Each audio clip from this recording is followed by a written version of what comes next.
Hey guys, tonight we're stepping into one of the most deviously well-organised cults of quiet chaos the world has ever known. 1950s American housewives.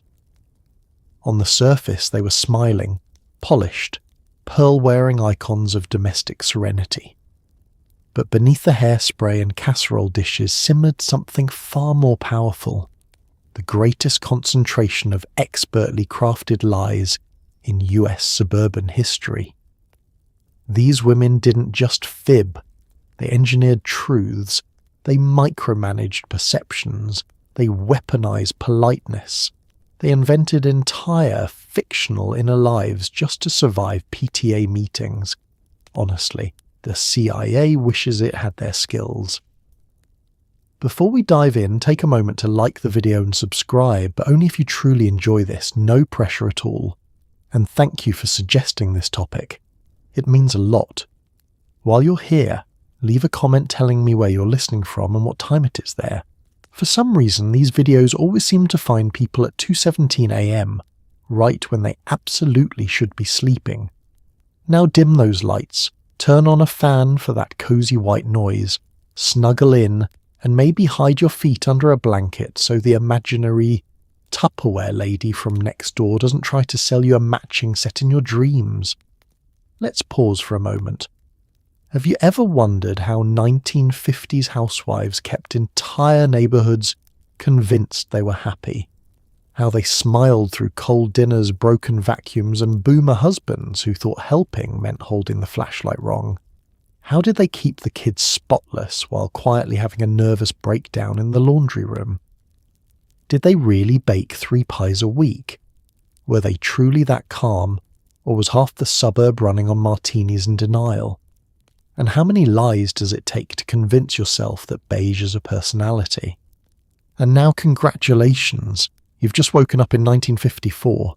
You're standing in a pastel kitchen, wearing an apron that says "Bless this mess," even though you absolutely will not.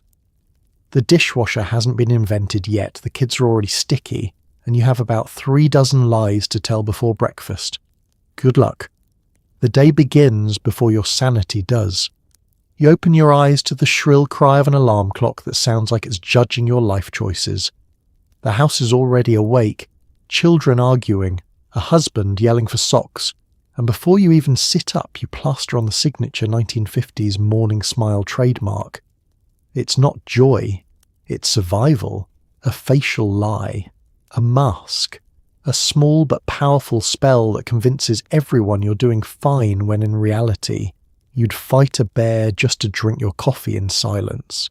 But here's the thing, in 1954 this smile is your uniform. You don't get to greet the day with the face of someone who just made eye contact with the void. Oh no.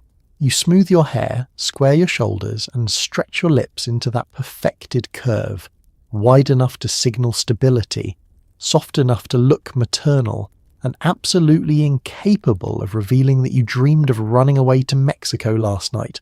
Let's talk about mornings. Specifically, your mornings. They begin with sensory overload.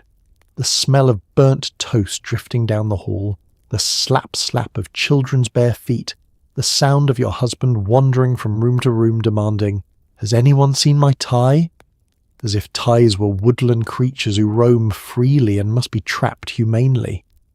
You shuffle toward the kitchen, still half asleep but radiating the quiet authority of a woman who absolutely does not have time for anyone's nonsense. The floor is cold, the light is too bright, the world is offensively awake. But your morning smile does not falter. It stretches across your face like wallpaper, decorative, slightly stiff, and installed over several emotional cracks. This is the lie that keeps the machine running. Because if you let even one true emotion slip out before 9 AM, everything collapses. Children will cry. Your husband will panic. The neighbours will find out and show up on your doorstep carrying a casserole and curiosity. No, you keep the smile on.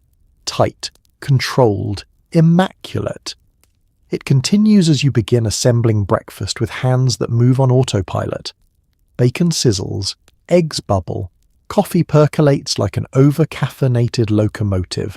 You stir, flip, pour, all with that identical serene expression, the one that suggests you're delighted to be awake even though your soul is in sleep mode. The children thunder in, mid-argument about whether Superman could defeat a dinosaur. You nod, smile, and pretend to listen while gently redirecting them toward chairs like cattle that haven't yet learned table manners. Your husband appears next, smelling of shaving cream and misplaced confidence. He gives you a kiss on the cheek and says, "You look lovely this morning," not realizing that your loveliness is 80% forced optimism and 20% good lighting. Breakfast is your first performance of the day. Plates clatter onto the table in a display so polished it borders on propaganda. You smile through every spill, every complaint, every child insisting they suddenly don't like eggs, despite liking them yesterday and every day before that. Inside, you're calculating how early is too early for Advil. Then comes the ritualistic husband send-off. He grabs his briefcase, pats his pockets, and asks you, yet again, if you've seen his wallet. You smile, as if this is your favourite part of the morning, as if rummaging through coat pockets is enriching to your spirit. Eventually he leaves, kissing you goodbye while you hold your smile like a hostage. The door closes. The house quiets. For a moment, everything stops. And that's when the morning smile falters, just a flicker before you rebuild it. Stronger, more convincing. Because the day has only begun, and you still have 1,000 tiny lies to tell before bedtime. But for now, you sip your coffee, exhale slowly, and allow yourself one rebellious thought. You deserve a morning where the only thing smiling is the sun. In the 1950s, your kitchen is your stage, your battlefield, and sometimes your prison. As bacon crackles and your percolator gurgles like it's choking on its own mediocrity, you choreograph a dance of competence. Half of breakfast is presentation. Nobody needs to know you burned the first batch or that the eggs are held together by spite. Because in this decade, the kitchen isn't just a room. It's a performance arena where you, the star of the show, must flawlessly execute omelettes, emotional suppression, and mild existential dread before 8 a.m. The magazines say a good wife creates a peaceful breakfast environment, which is interesting because the magazines do not live in your house. They haven't met your children. They've never watched one of them lick the butter. Everything in the kitchen must appear effortless, and this requires deceptive choreography. You glide between stove and counter with theatrical poise, concealing the tiny domestic disasters happening behind the scenes. That blackened pan, turn it over so the charred side faces the wall, the stack of burned toast, bury it at the bottom of the trash like evidence in a suburban crime drama. Your spatula becomes a wand, transforming chaos into competence. You swirl eggs with the intensity of someone performing a ritual. You flip pancakes with a flourish designed to distract from the fact that one of them landed on the floor, and you dusted it off like a war hero returning to battle. Meanwhile, your appliances plot against you. The toaster pops too early, the oven timer dings too late, and the percolator hisses at you like you owe it money. But the illusion must remain intact. You hum softly, something gentle, something serene, pretending you aren't seconds away from declaring the kitchen a disaster zone and moving to Hawaii. Then comes the audience, your family. Children wander in with the chaotic energy of raccoons breaking into a campsite. They want cereal, then they don't. They want toast with jam, except not that jam, the other jam, the one you don't have anymore because someone ate it secretly last night. They hover around your counters like tiny inspectors general, ready to report any sign that you are not the graceful domestic goddess they believe, or have been told, you should be, and your husband. He strolls in wearing a tie and the confidence of a man who has never once thought about how bacon gets from pan to plate. He compliments you, smells great, honey. completely unaware of the silent battle you fought with the stove 15 minutes earlier. You smile, serene, concealing the truth. Everything smells great because you burned a candle to hide the smoke. The table is your final frontier. You set everything down gently. The eggs, cooperative enough. The bacon, crispy where you wanted it crispy. Suspiciously flexible where you didn't. The toast, the edible survivors. Your arrangement is precise, curated, almost artistic. Because in 1954, plating isn't about taste, it's about reputation. You watch them eat and lie with their mouths full. Delicious, Mom. Perfect as always. This bacon is amazing. These compliments warm your heart while also confirming what you've known all along. They have no idea what food is supposed to taste like. And here's the secret truth beneath the polished veneer of breakfast perfection. You're not doing this because you enjoy it. You're doing it because every other woman on the block is also pretending breakfast is a soft breeze and not a daily emotional triathlon. It's a shared illusion, a synchronized neighborhood delusion, an unspoken pact that says, we will not let them see us sweat. When the last plate is cleared and the last child escapes to the backyard, you finally breathe. Performance ends, the curtain falls, and the kitchen becomes quiet, just long enough for you to enjoy a sip of lukewarm coffee in the eye of the storm. You won't get applause, but you will get through it. And in the 1950s, that's practically an award. When your husband walks into the kitchen expecting warmth, calm, and probably eggs with feelings, you switch into Stepford mode. Your voice softens, your posture straightens, and you somehow make eye contact without revealing your soul has left the building. The lie isn't that you're happy he's awake, it's that you're awake at all. The world may believe that the good wife greeting is natural, instinctive, even elegant. But in truth, it is a ritual, an ancient domestic incantation performed by millions of women in pastel kitchens across America. A performance so polished that anthropologists today still can't decide whether it was a coping mechanism or a mass hallucination created by television ads. This greeting begins long before he enters the room. You hear his footsteps first. Heavy, predictable, full of the authority of a man who never once scrubbed a pan. Your spine straightens automatically, like a cat sensing a rival entering its territory. You check your reflection in the toaster, pat your hair, and practice a smile that says good morning without also saying I've been awake since 5 a.m. and am one burnt pancake away from revolution. The doorframe becomes your stage. He appears freshly shaved, smelling faintly of aftershave and unearned confidence. He glances around the kitchen as if surveying his kingdom. The children could be climbing the light fixtures, the dog could be eating crayons, and the oven could be quietly smoking, but he sees none of it. His eyes are searching only for one thing, your calm, pleasant greeting. So you summon it. Your voice drops into a lower, softer register, the one magazines recommend for maintaining household peace. You offer him a warm, good morning, dear, that feels like it came from someone possessing far more sleep and far fewer responsibilities. Your posture elongates, your shoulders relax, and you angle your chin upward slightly, because apparently in 1954, happiness begins with neck extension. He doesn't know the acrobatics behind this moment. He doesn't see how you strategically position yourself so the sink full of dishes is out of view. He doesn't know you're actively hiding the fact that the toast is burnt, the bacon is slightly rebellious, and the percolator has been making death noises for 10 straight minutes. To him, you're a serenity in an apron, a lighthouse guiding him safely to his plate of emotionally supportive eggs. You present his breakfast with gentle ceremony.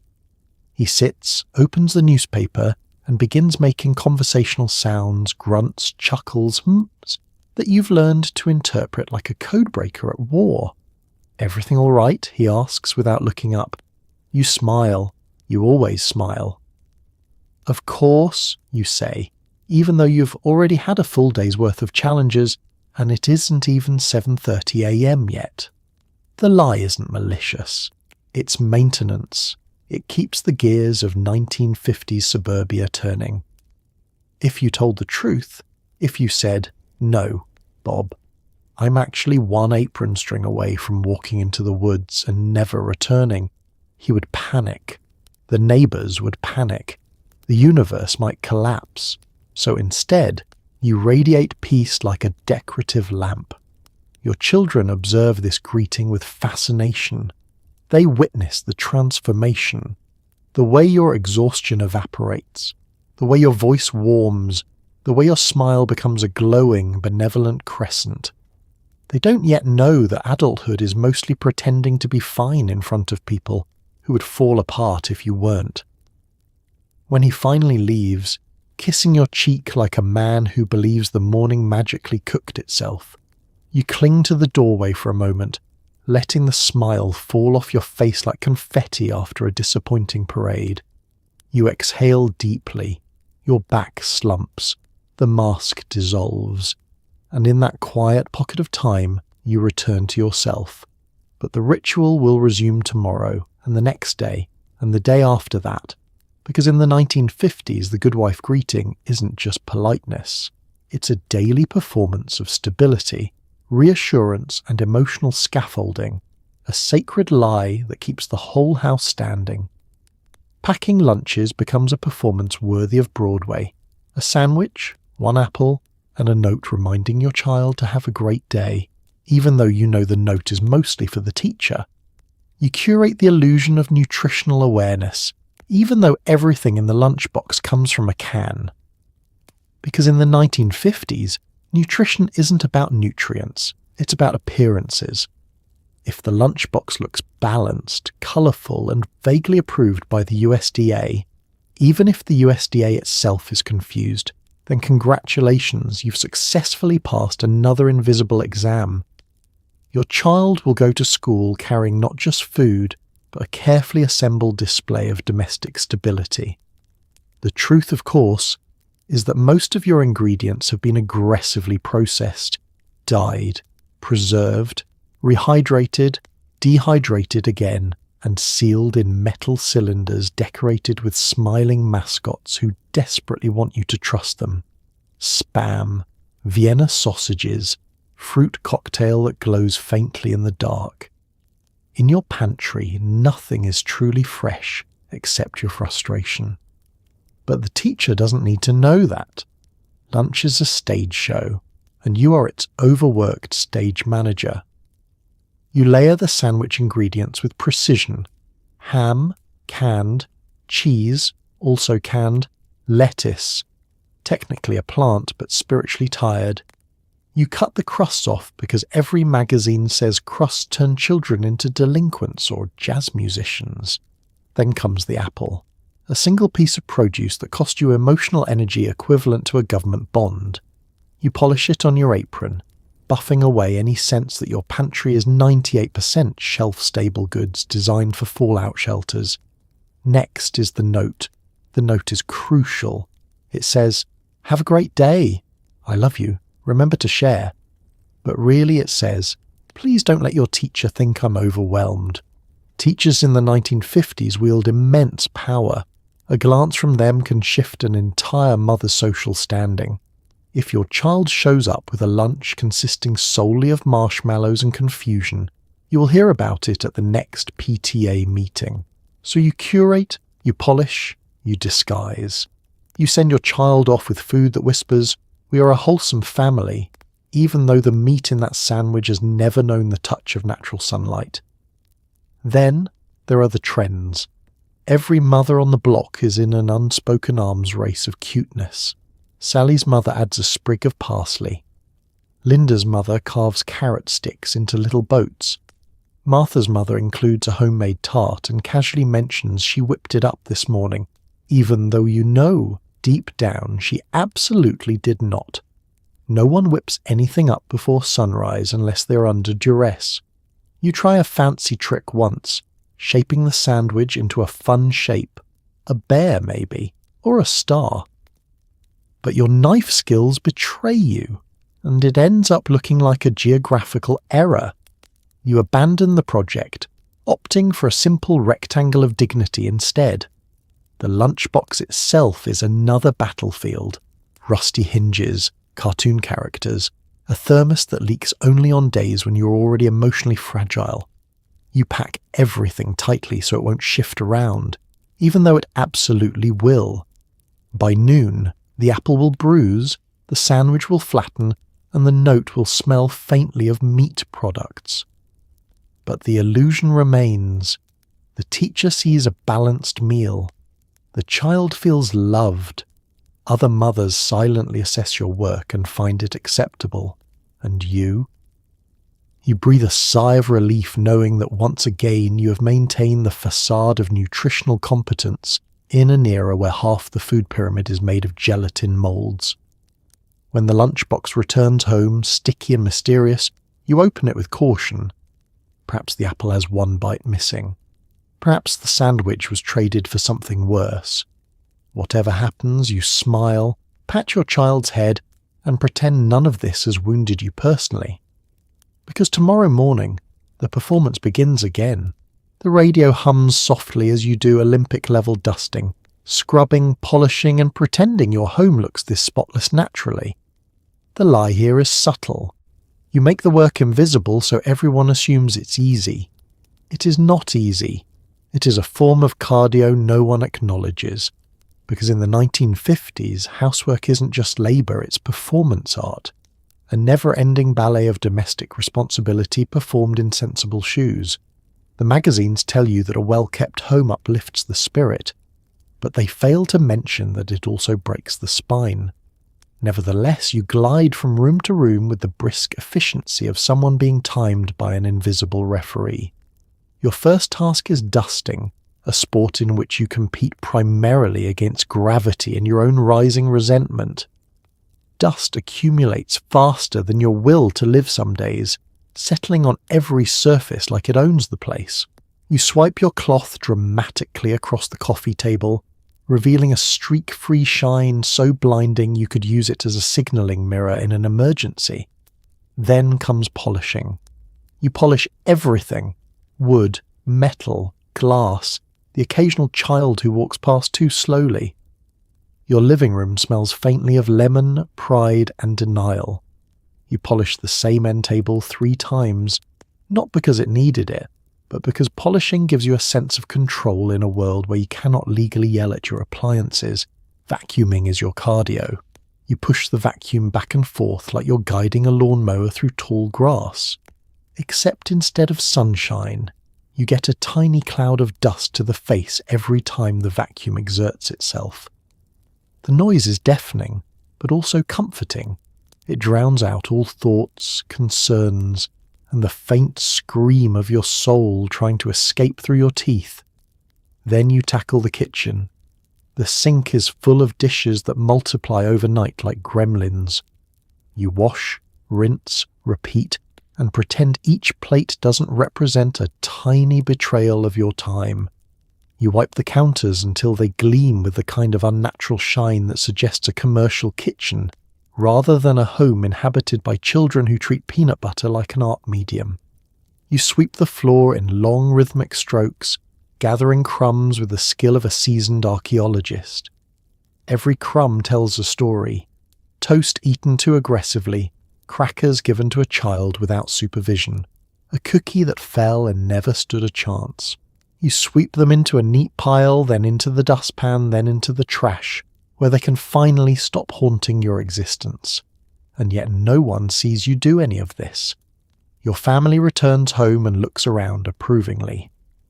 "Wow, the house looks great," your husband says, as if the house magically assembled itself into a Pinterest board while you casually lounged about eating bonbons. Your children race through the halls, already shedding crumbs like confetti, unaware that you have spent the entire morning cleaning up precisely those crumbs. The real deception of this era is the myth of effortless cleanliness, the idea that a spotless home is a natural state, achieved simply through good morals and strong character. You contribute to this lie daily, maintaining the facade with relentless dedication. You hide the mop before anyone sees it. You wash the cloths and tuck them away discreetly. You time your vacuuming so no one knows how loudly it complains. You are the ghost of cleanliness, a spectral figure who moves through rooms leaving brightness in your wake. You're never caught holding a sponge. No one must see the sweat, the grime, the 4,000 steps you take before noon. And when guests compliment your spotless home, you smile sweetly and say, "Oh, it's nothing." Because that, of course, is the biggest lie of all. Every ring is a jump scare.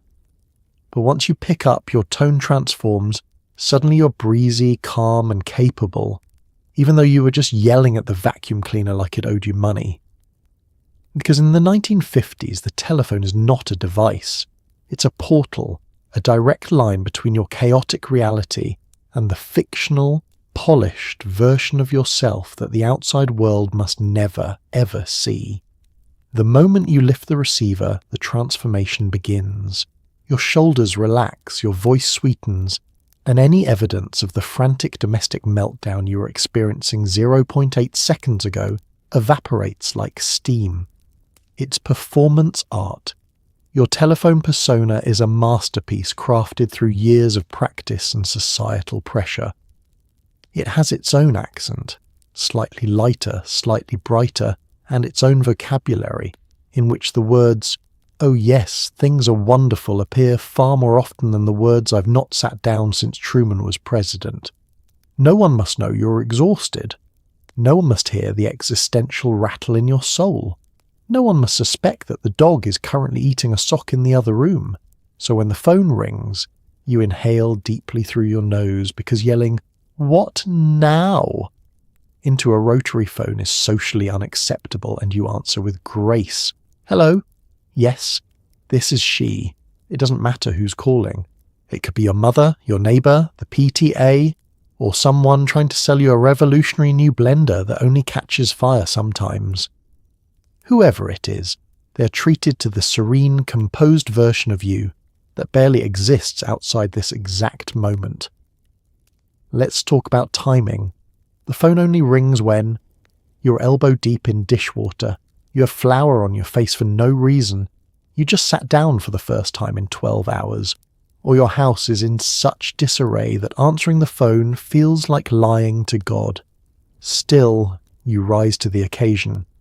The telephone persona is an expert negotiator. If it's the school calling, you respond with practice calm.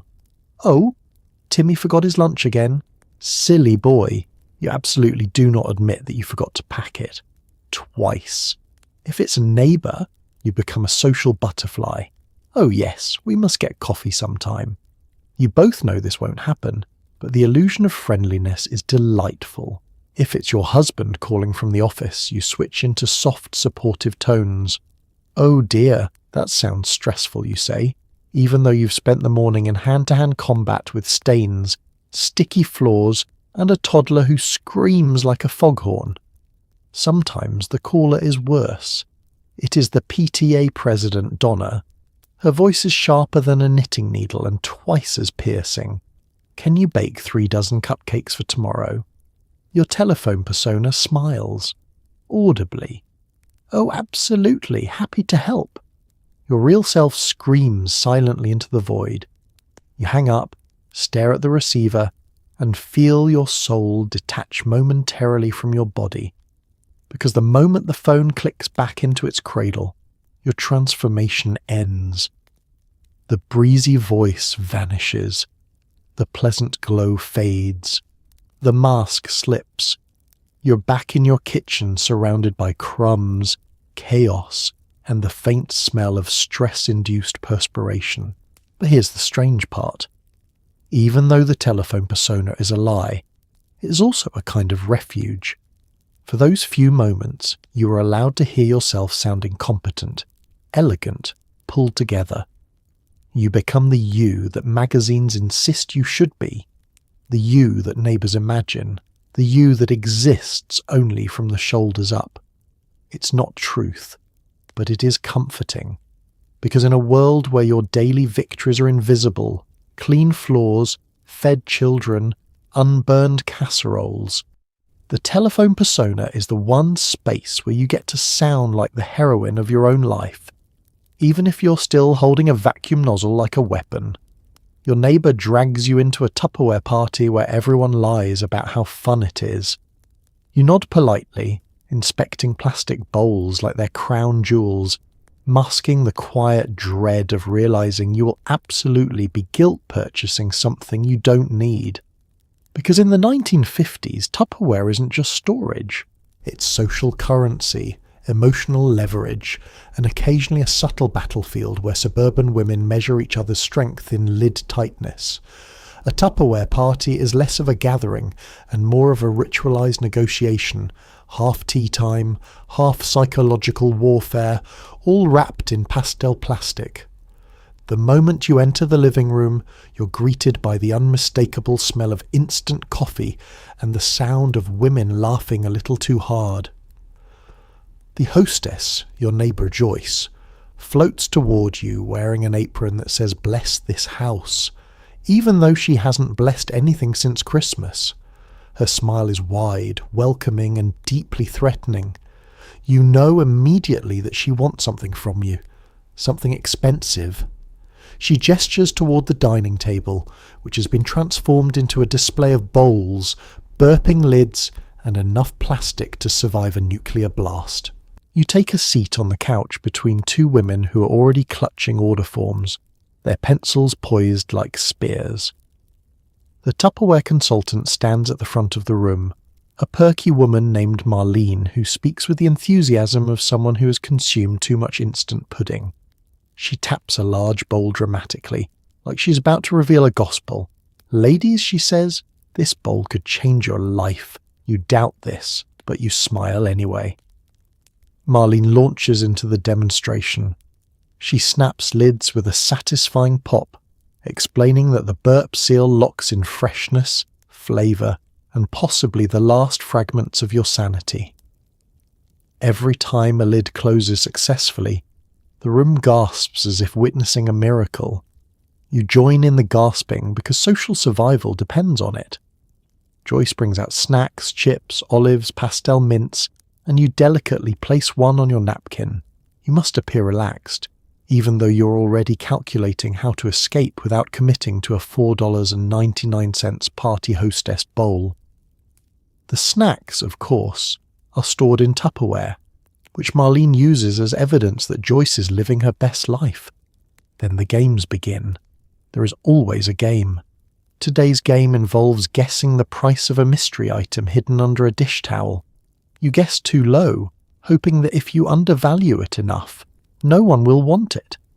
Instead, the group squeals at your frugality. "Isn't she adorable?" someone says. "You're not adorable, you're tired."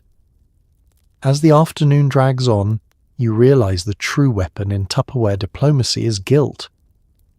Joyce leans toward you, whispering, "Oh, I do hope we'll get enough orders so I can earn the bonus set." She looks at you with the sorrowful eyes of a Dickens orphan. You know full well she will absolutely earn the bonus set regardless of what you buy, but she's pulling the emotional strings, and you are but a puppet in her plastic-scented theatre. Finally, order time arrives. The room grows tense.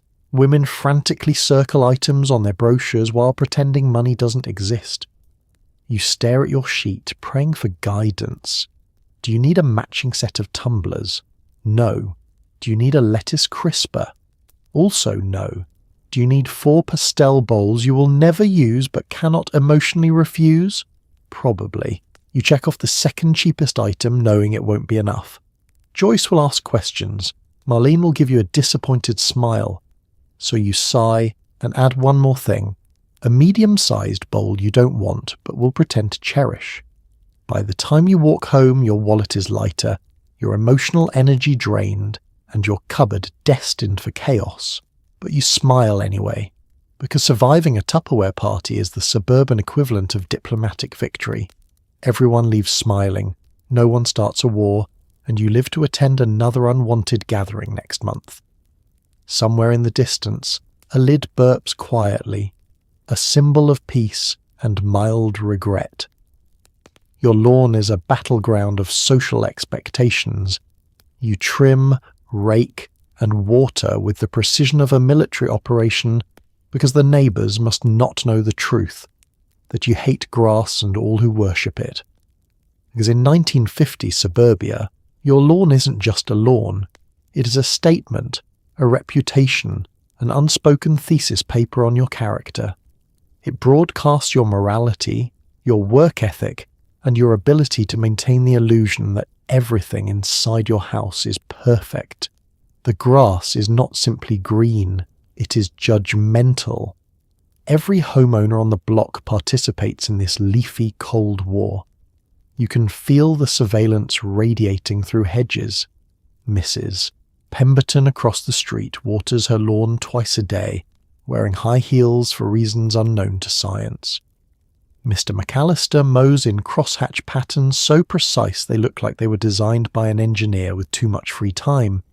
Even the widowed lady on the corner has somehow managed to grow roses so lush they could support an entire Disney subplot.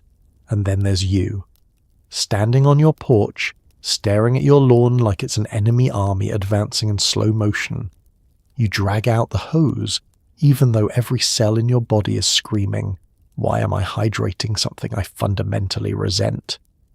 You begin watering with a forced calmness, waving politely at passing neighbours who pretend they aren't evaluating the moisture content of your soil. The truth is, grass does not care for you. It does not thank you. It does not love you back.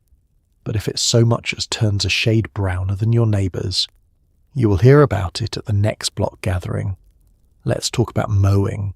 You push the mower with the stiff-legged gait of someone reenacting a battlefield manoeuvre. The machine rattles violently, coughing up the occasional pebble that shoots across the yard like a tiny cannonball. The smell of freshly cut grass fills the air, something magazines describe as invigorating, even though you smell only pollen, allergies and regret. Halfway through, you pause, wiping sweat from your brow as you survey the work. It looks uneven, patchy, slightly chaotic, exactly like your inner life, but you persevere. You must. Because if you stop now, Mr. McAllister will appear as if summoned by the scent of imperfection. The raking is next. You rake leaves into tidy piles, even though the tree above you is actively dropping more. You're fighting a war against nature using a tool that looks like it was designed as a joke.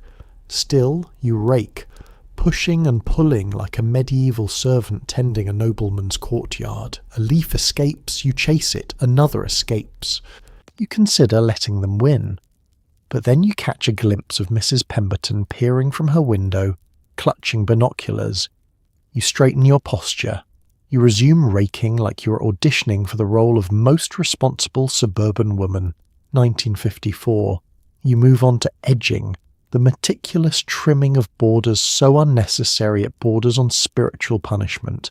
You kneel, clipping tiny rebellions of grass with scissors that were absolutely not meant for this. Every snip is a lie. The lie that you have free time, that you enjoy this, that your knees are not currently negotiating a workers' strike. At last you step back and assess your creation. The lawn is fine, acceptable, slightly better than the Hendersons, but nowhere near the McAllisters. It sparkles with the illusion of care. Later, when your husband comes home and glances at it, he'll say, "Looks great, honey," as if elves did it, as if the lawn simply woke up like that, and you will nod, maintaining the lie that the lawn is effortless, easy, natural, when in reality it's a never-ending battle fought with tools, sweat, judgment, and the quiet knowledge that you would pave the entire yard tomorrow if society didn't forbid it, because in the suburbs the grass must always be greener, or at least appear that way. Some women bake cookies, some women knit. You, however, become an amateur mixologist at 3 p.m. as a coping mechanism. Your lies get smoother as your drink does. Because in the 1950s, the afternoon martini isn't a drink, it's a ritual. a lighthouse, a small shimmering pause in the chaotic ocean of domestic life. You reach for the cocktail shaker the way medieval peasants reach for firewood, desperately, reverently, with a quiet awareness that your survival may depend on it. By 3 p.m, the day has already taken several emotional swings at you. You've survived breakfast negotiations, phone calls from people who drain your will to live, and the constant low-level hum of expectations pressing on your skull like a corset for the soul. You've cleaned things that should not have needed cleaning. You've smiled at people who did not deserve smiling at. You've held the entire household together with nothing but grit, determination, and a roll of tape you keep in the junk drawer. So yes, you make a drink. You open the cabinet, your sacred shrine to coping mechanisms, and pull out the gin. It gleams in the light like salvation.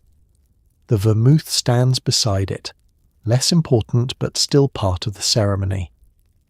The olives wait patiently, floating in their little brine bath like exhausted spa patrons. You set everything down on the counter, taking deep breath. This is your moment. This is where the day softens, even if only a little. The shaker clinks. Ice crackles. You swirl everything with the grace of a weary sorceress mixing a potion to restore her hit points. As it chills, your shoulders begin to loosen, the tension sliding off like a coat you've been wearing for 9 straight hours. You pour the martini into a glass so elegant it almost compensates for everything you endured before noon. The first sip, bliss. A cooling botanical hug from the universe. Suddenly you understand why philosophers drink. This is when the lies start. Not bad lies, not dangerous ones, just gentle, soothing lies meant to keep the emotional plumbing from bursting. I'll just have one. You might have 2. No one will perish. Tomorrow will be calmer. There is no evidence to support this. I can absolutely finish all my chores before dinner. You will not. You absolutely will not.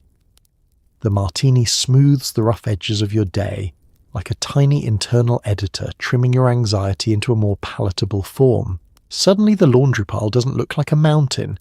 It looks like a hill you might climb someday, perhaps when the weather is nice. The mess in the living room becomes charming, almost whimsical. The neighbour's loud dog becomes a minor character in your life rather than a sworn enemy. Just as you're enjoying this peaceful recalibration, the doorbell rings. You freeze, martini halfway to your lips. Nothing brings you back to reality faster than the sound of unexpected company threatening your fragile tranquility. You set the glass down gently, like a mother placing her newborn in a cradle, and compose yourself. The lies strengthen. Oh yes, come in. The house is a bit messy today. It is immaculate. Eventually they leave, and you slide back into your chair, reclaiming your glass as though it has magnetic pull. The drink has warmed slightly, but so have you. This is your hour, your moment, your rebellion wrapped in a lemon twist. By the time your husband returns home, you've reverted to your polished afternoon persona. He kisses your cheek and says, "You seem relaxed. You smile, soft, serene, mysterious." "I am. You lie." Your martini says nothing, but it knows the truth. In the end, the afternoon martini hour isn't about alcohol. It's about permission. Permission to pause. Permission to breathe. Permission to be something other than a domestic machine for exactly 8 blessed minutes. A tiny oasis in your desert of duties garnished with an olive. Sitting in a school cafeteria that smells faintly of despair, you nod earnestly as other mothers debate frosting strategies like geopolitics. Your greatest lie, acting like you're not counting the minutes until escape. Because the PTA meeting is not a meeting, it is theatre. A long, fluorescent-lit performance in which every mother plays the role of someone who deeply cares about cupcake logistics. You sit in a tiny plastic chair designed for a child, naturally, knees bent at an angle that screams for medical intervention, while the PTA president, a woman who treats dessert planning like it's the Geneva Convention, clears her throat dramatically. "We need to discuss sprinkle distribution," she announces. You smile politely. Something inside you shrivels. Around you, mothers lean forward with the intensity of military generals strategizing before battle. One mother advocates for rainbow sprinkles. Another insists chocolate only. A third proposes a system in which sprinkles are optional, but she's swiftly silenced. The room vibrates with tension. Everyone speaks in the solemn, hushed tone usually reserved for church or tax season. Meanwhile, you dab your forehead and wonder how a group of adults has turned baked goods into a moral issue. Let's talk about the atmosphere. The school cafeteria is decorated in what can only be described as early American bureaucracy. Pale walls, flickering lights, a faint undertone of mystery meat. The air hums with exhaustion and evaporated ambition. Every woman here has abandoned something important. Laundry, dinner prep, the will to live, just to sit on a folding chair and pretend to care about buttercream. Then comes the committee sign-up sheet. It is passed down the row like a cursed scroll.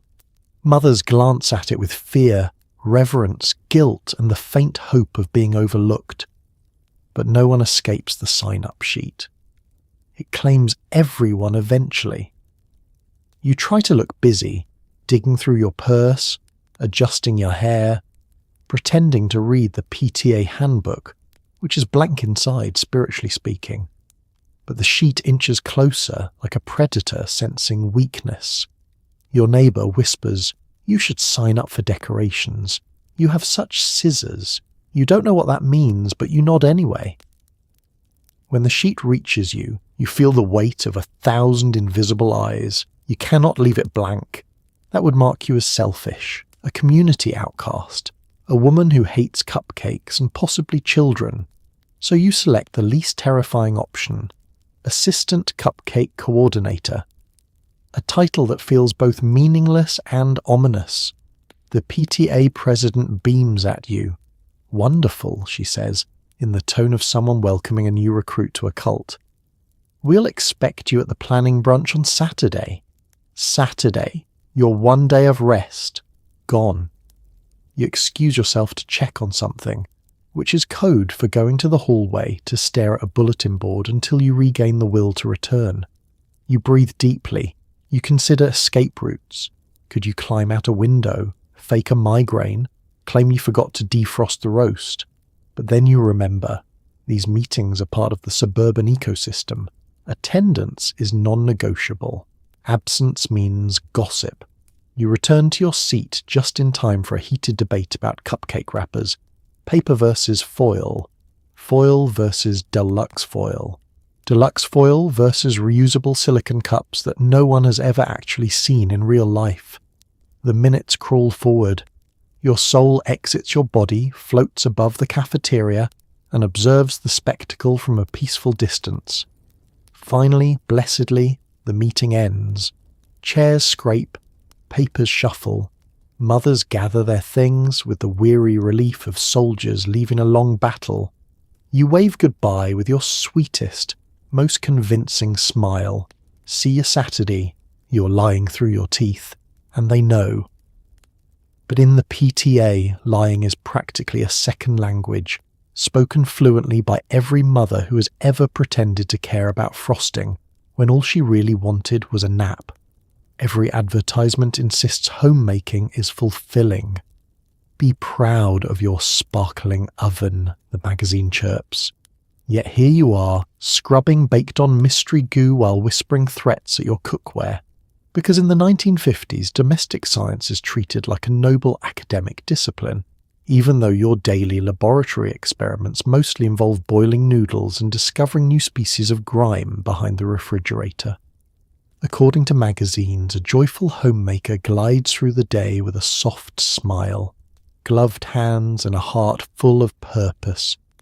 According to you, she must be fictional, possibly animated. Still, the world expects you to live up to this ideal. this shimmering, coiffed deity of domestic excellence, so you put on your apron like it's armour and begin the day's trials. The oven is your first opponent. It glares at you with the arrogance of an appliance that knows you cannot afford to replace it. You open the door and stare at the baked-on splatters, hardened into geological layers. You could carbon date them if you wanted. They might predate your marriage. You spray, you scrub, you mutter. If you don't come off, I swear the oven does not care. The oven never cares. Then it's time for the stovetop, which looks like someone reenacted a small war involving grease, milk, and possibly jam. You scrub in rhythmic circles, channeling the determination of a miner chiseling away at stone. You pause occasionally to stretch your back and question every life choice that led to this moment. But of course, the magazines would never show this part. They show smiling women with perfect hair, holding feather dusters like magic wands. You, meanwhile, are sweating like a farmhand and wondering why dust multiplies like it's being paid. Speaking of dust, it's time to tackle the bookshelves. You drag a cloth along each row, uncovering a delicate ecosystem of particles and forgotten knickknacks. Your children already know not to breathe heavily near the shelves. One misplaced exhale could undo an entire afternoon of labour. As you clean, the radio plays a cheerful jingle about the joys of housework. Nothing's finer than a tidy home. You stare blankly at the speaker. You've never disagreed with anything more in your life. Laundry is next, a task so endless that philosophers could contemplate it as a metaphor for the human condition. You haul a basket the size of a small pony into the laundry room and begin sorting. Whites, colours, questionable items that defy classification. You run your fingers along collars, discovering stains that seem to have arrived from another dimension. You soak, scrub, wring, and pre-treat, even though half the products promise miracles that never materialise. Then comes ironing, a sport of precision and rage. You smooth the shirt on the board, spray it lightly, and coax the wrinkles out with controlled determination. But halfway through, you realise the shirt has folded in on itself and created new wrinkles in protest. You sigh deeply, resembling a tragic figure from a Victorian novel. The magazines would tell you ironing is calming, zen-like, a meditative moment in the day. Magazines are liars. You move to the bathroom next, where the sink stares at you with toothpaste crust around its edges like it's mocking your authority. You scrub it clean, then disinfect the toilet with the solemn dignity of someone who deserves hazard pay. Finally, you step back and look at your spotless kingdom. Every surface gleams, every corner radiates order. The house looks perfect, peaceful, serene. Anyone walking in right now would assume you spent the day humming softly and fluffing pillows, not wrestling with appliances and muttering threats at grout. Your husband comes home. "Wow, the place looks great," he says, kissing your cheek. You smile sweetly. It was nothing. It was not nothing. It was a full contact sport disguised as lifestyle. But the lie of the joyful homemaker must continue, moment by immaculate moment, because in this era, the clean house isn't just your job, it's your performance, your reputation, your invisible, exhausting art. You fold each shirt as though you love the person who will wear it, which is a generous interpretation of your mood. Your biggest deception, pretending you don't resent socks. Because in the 1950s, laundry is not a chore. It is a pilgrimage, a long arduous journey up and down the slopes of Laundry Mountain, a monument that grows in size no matter how many offerings you sacrifice to it. It sits in the corner of your laundry room like a wool and cotton god, demanding tribute in the form of your patience, sanity, and lower back health. You begin early, armed only with detergent, grit, and a faint hope that maybe, just maybe, this week's wash will be manageable. It never is. Your children produce clothing at an alarming rate, dropping tops and socks across the house like breadcrumbs in a fairy tale. Your husband contributes a steady stream of shirts that smell faintly of office ennui. Towels multiply. Dishcloths appear. Someone, somehow, used 3 outfits today for reasons that are unclear. You sort everything because society insists on it. Whites, colours, delicates, items that look like they survived a small explosion. The pile shifts and shuffles like a living organism, resisting containment. Then comes the washing machine. It is your ally, but also a relic, loud, lumbering, and only halfway committed to doing its job. You fill it, praying it won't make that strange rattling noise again. When it does, you pretend not to hear it. Denial is crucial to the laundry process. You measure detergent with the seriousness of a chemist mixing volatile compounds. Too little, and the clothes remain dirty. Too much, and everyone will itch for a week. The washer churns the clothing in a way that suggests mild resentment. You relate. Then comes the waiting.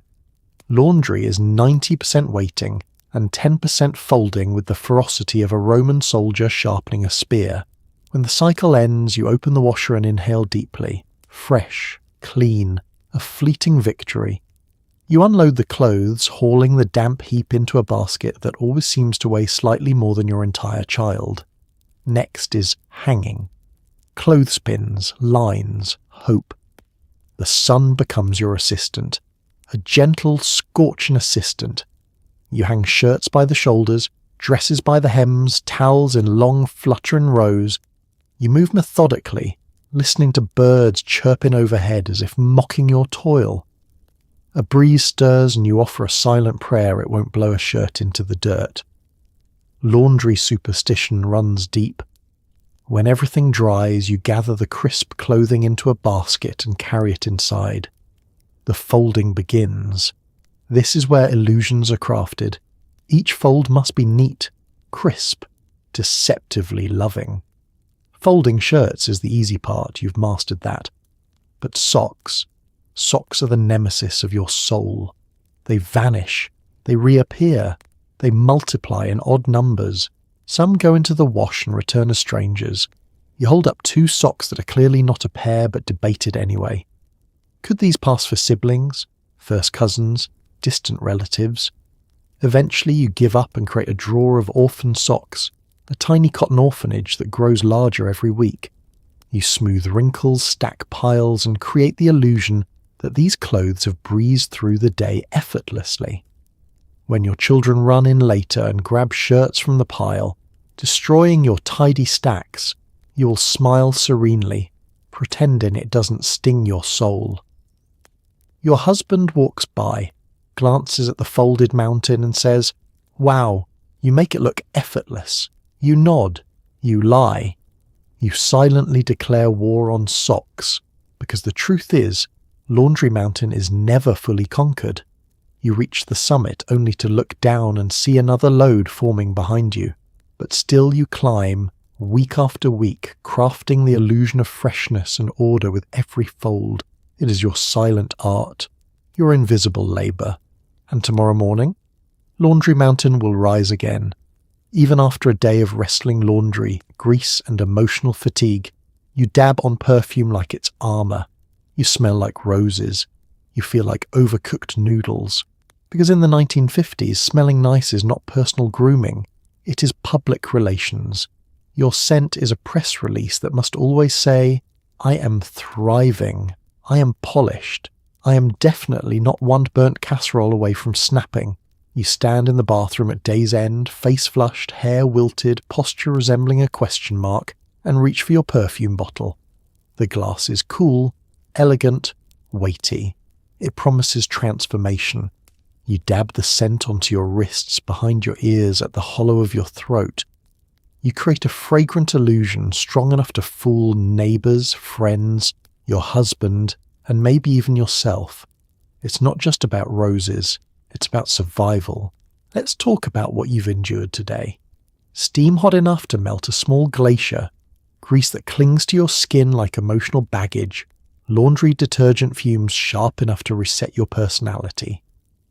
A vacuum cleaner that screamed at you like a toddler denied candy. PTA, politics. A surprise visit from a neighbour who doesn't believe in knocking all of that, and yet the rule stands. A lady must smell delightful. The magazines insist on it. Advertisements show women smiling beatifically as though fragrance particles have permanently improved their lives. You know better. Perfume doesn't change your circumstances, it just disguises the scent of stress. Your husband returns home, and the first thing he notices is the perfume. "Smells lovely in here," he says. He does not notice your exhausted expression. He does not notice your trembling left eyelid. He does not notice the faint existential despair emanating from your pores. No, he smells roses, gardenia, orchid, gardenia. Whatever bottle you grab today in your haze of fatigue. Your scent becomes the story people believe about you.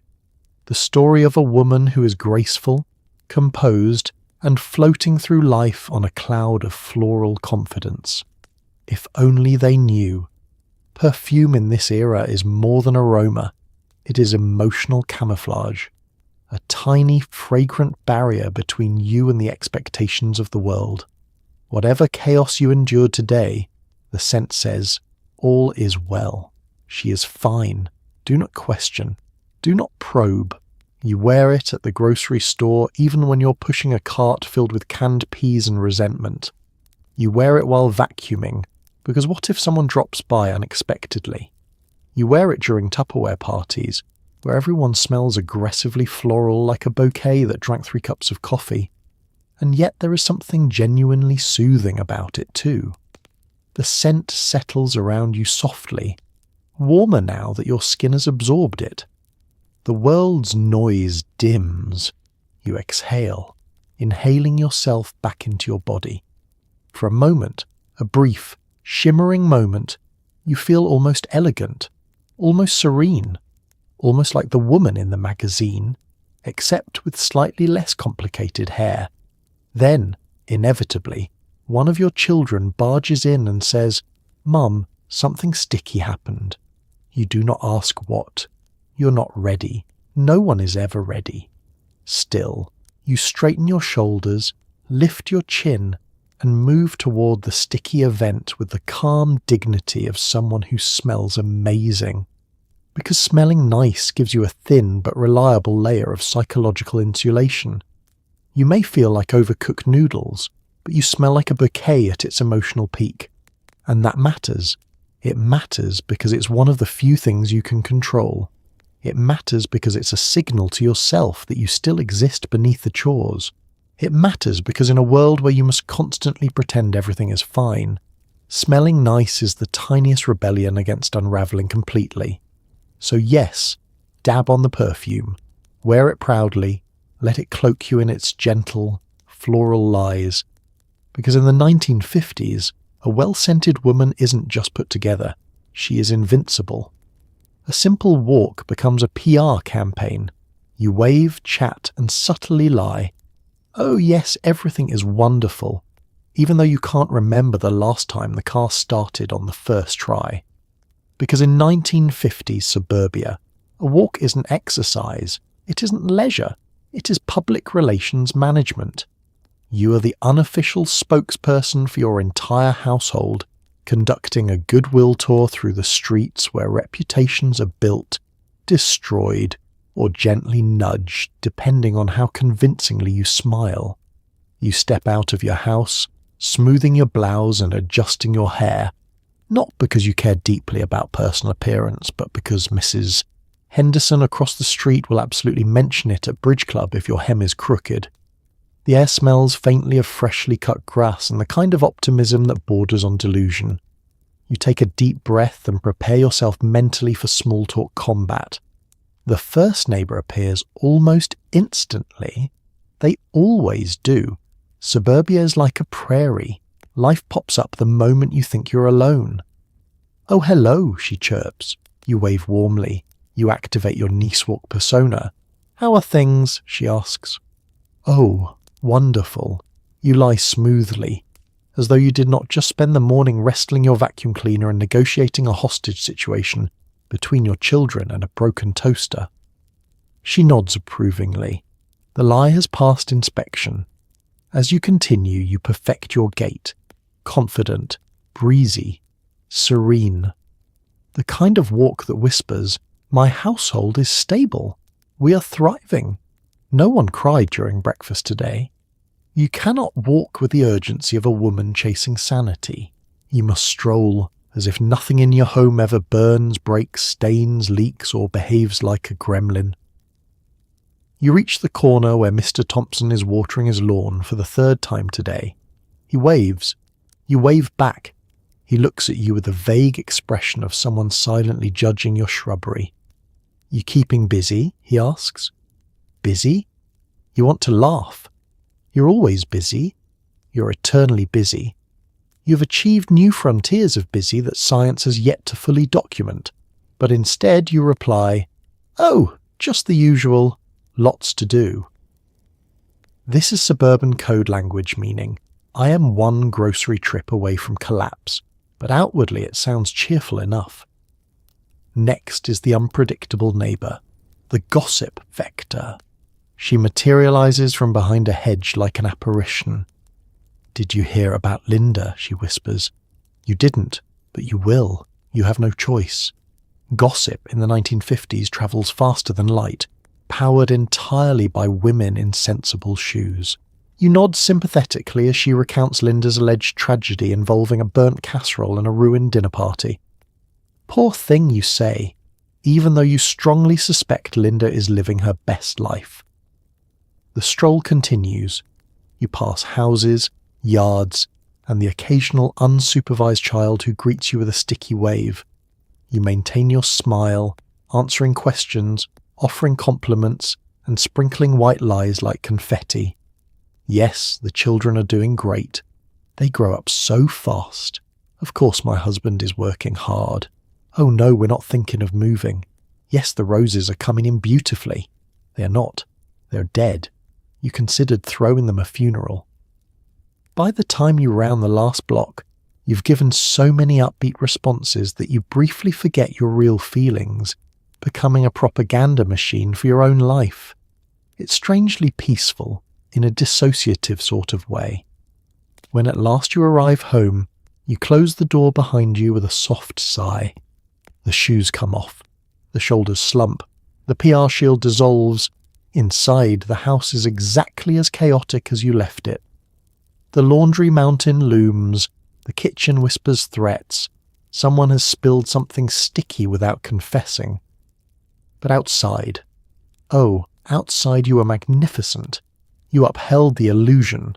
You represented your family brand with grace, poise, and just enough deception to keep the neighbourhood ecosystem thriving.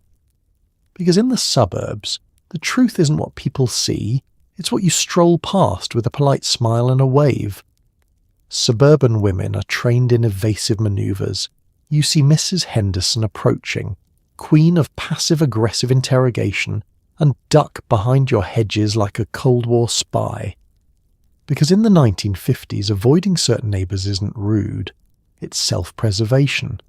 There are women on your street who treat small talk like a weapon, sharp, silent, and designed to extract classified information from your soul, and none are more dangerous than Mrs. Henderson. You spot her the moment you step outside. She appears at the end of her driveway like a prairie dog that smells gossip. Her posture sharpens, her eyes narrow. She adjusts her cardigan with the precision of a sniper cocking a rifle. She has sensed movement. She has sensed you. And she's coming in fast. Your instincts kick in. You flatten yourself against the hedges, thankfully overgrown because your husband keeps postponing yard work, and pray she didn't see you. It's a delicate balance.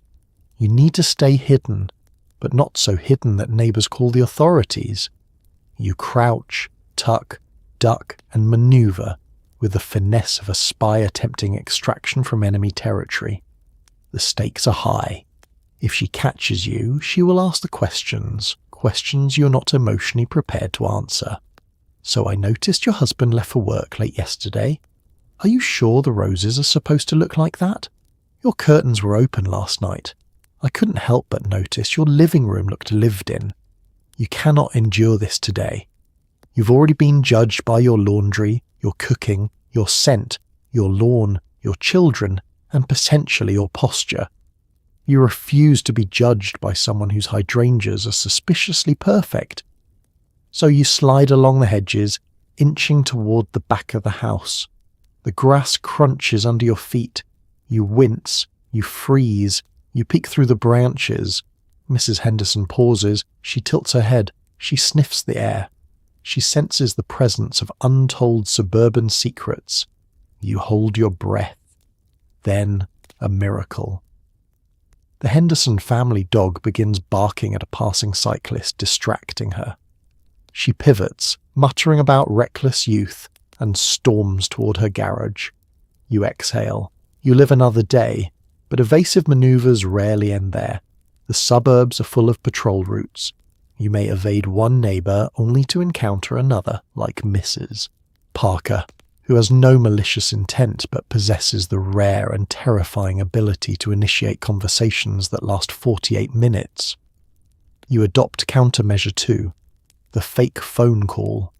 You quickly pull your hand to your ear and begin speaking softly, nodding with exaggerated concern. It doesn't matter that the phone is still inside your purse. Everyone respects a woman on a call. You glide forward, eyes averted, and slip past her before she can ask how your little one's digestive issues are going. But sometimes, even this fails. Sometimes you step outside for 3 innocent seconds and find yourself trapped in a neighbourly vortex, listening to a detailed recap of their cousin's gallbladder surgery. This requires countermeasure 3, the urgent errand. Oh goodness, I'd love to chat, but I have something in the oven. What? Right now? Yes, it's a roast. It's not a roast. You have not roasted anything since Easter. You retreat quickly, leaving them blinking in mild confusion. And yet, beneath the avoidance, there is an unspoken camaraderie. Every suburban woman understands the dance. Every woman dodges someone. Every woman is someone's someone to dodge. By sunset, you finally step outside again, cautiously, scanning the landscape like a soldier, ensuring the perimeter is clear. The street is quiet. The hedge is peaceful. The neighbours indoors, preparing dinner and recharging their conversational energy for tomorrow. You breathe, you stretch, you savour the silence. Because tomorrow, the dance begins again, and you will be ready, a suburban spy in a pencil skirt, relying on instinct, timing, and the righteous desire not to discuss the weather for the 8th time today. You lean over your child's workbook, nodding wisely even though this math is absolutely foreign to you. The real lie, I'm sure you'll need this when you grow up. Because in the 1950s, helping with homework is less about knowledge and more about performance. Your child looks at you with big, trusting eyes, assuming you possess the wisdom of Socrates, the patience of a saint, and the math skills of a human calculator. What they don't know is that you've spent the last decade avoiding numbers like they're poisonous snakes. You stare at the page stares back. Both of you are confused. Long division stretches across the workbook like an ancient tablet, carved by mathematicians who hated joy. There are lines, little boxes, arrows, and something ominously labelled remainder. You whisper the word like it's a curse. Remainders feel personal, like evidence of failure. Why would math leave leftovers? Isn't that what dinner is for? Your child sits beside you, pencil poised. Mum, what do I do next? You inhale deeply, summoning your telephone voice, the one you use when pretending everything is fine. Well, you say, tapping the workbook with authority, you simply divide. Your child looks at you blankly. You look at your child blankly. You both look at the ceiling as though the answer might be printed up there. And then you do what every 1950s mother does in this moment. You improvise. See, sweetheart, you say, drawing an arbitrary line on the page. You take this number, send it inside the little division house, and then you ask nicely how many times it fits. Your child nods. You beam, relieved, until they ask, "But why does it fit that many times?" You freeze. You are cornered. You consider faking a fainting spell.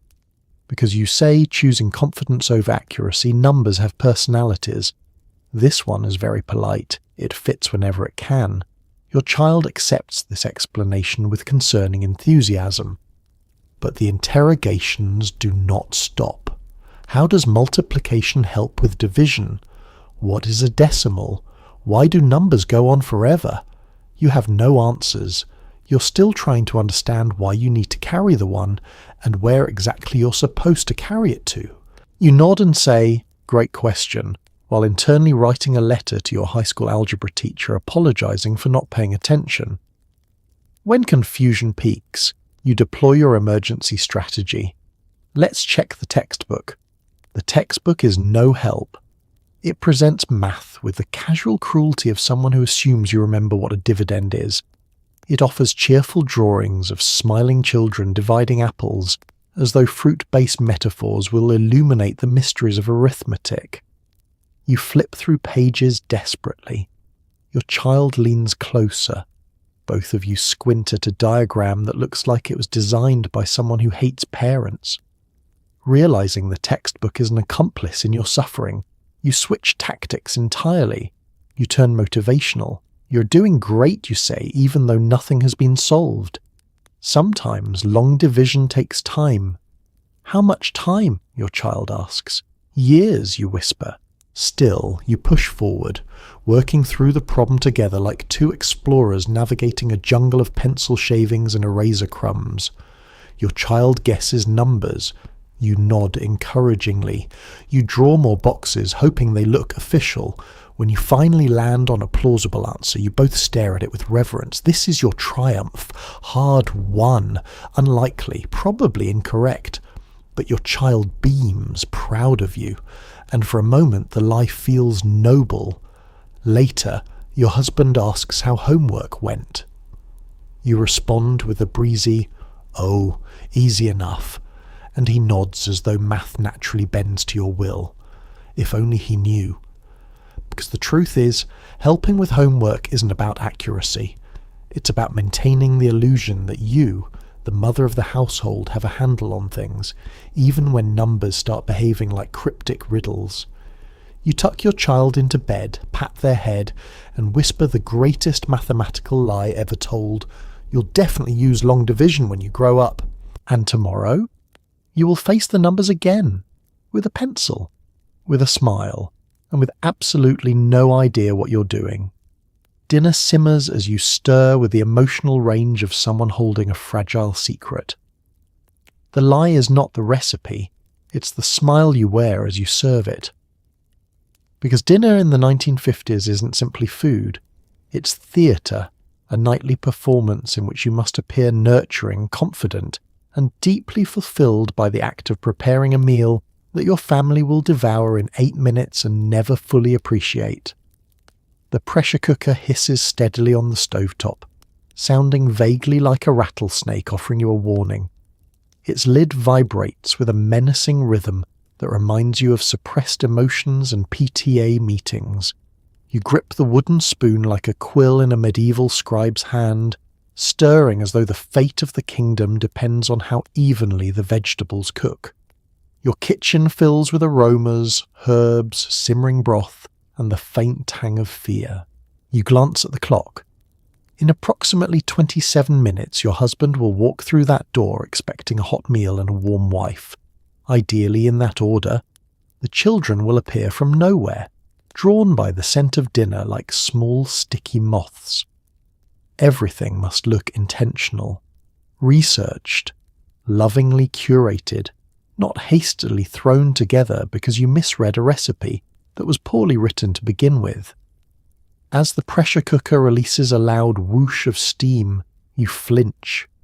The appliance is powerful, efficient, and slightly unhinged, much like you at the end of an overly long day. But you soldier on because dinner is your nightly exam, and any hint of frustration or exhaustion will earn you concerned glances or, worse, unsolicited advice. You begin arranging the table, napkins folded neatly, plates aligned with military precision, the good cutlery, because heaven forbid the neighbours drive by and somehow sense that you use the everyday forks. Presentation matters. Dinner must not merely be eaten, it must be witnessed. You lift the lid of the pressure cooker with cautious optimism. Inside, the stew looks edible, perhaps even good. You taste a spoonful. It burns your tongue, but you nod politely at yourself, pretending it's perfect. The lie begins now. You add a sprig of parsley, because the magazines insist this transforms a dish from basic home cooking into culinary triumph, even though everyone knows it tastes exactly the same. Footsteps, voices, the family returns. Your shoulders rise as if pulled by invisible strings. A smile appears on your face, not spontaneous, not joyous, but expertly crafted. You carry the pot to the table with the gentleness of someone presenting an heirloom, not a meal made from the cheapest cut of meat you could justify buying. "Smells wonderful," your husband says, kissing your cheek. You respond with a soft laugh, the laugh of a woman who pretends she didn't momentarily consider fleeing to a seaside cottage earlier today. The children scramble into their seats, banging utensils, kicking legs, asking if there are biscuits. As they eat, you watch their faces for reactions. Did they notice the carrots are slightly overcooked? That the meat is a bit tougher than intended? That you replaced half the broth with water because the store was out of stock again? But they eat with enthusiasm, blissfully unaware that dinner is held together by equal parts effort and emotional duct tape. This is the charade. You serve dinner with love even when it is, in truth, pure obligation. You smile as though cooking is a spiritual experience, not a survival strategy. You nod at compliments even when your inner monologue whispers, "Maybe tomorrow we're eating sandwiches." Your family praises the meal. You exhale slowly, releasing tension like the pressure cooker cooling on the stove. And when everyone finishes and leaves the table, you sit for a moment in the quiet, allowing your smile to fall away. The dishes glisten in the sink, waiting to be washed. Another chore, another lie, that you don't mind. You stand, stretch your aching back, and whisper to yourself, "One more dinner done." Because in the 1950s, feeding your family isn't merely nourishment, it's performance art. A quiet, exhausting ritual wrapped in parsley and presented with a smile.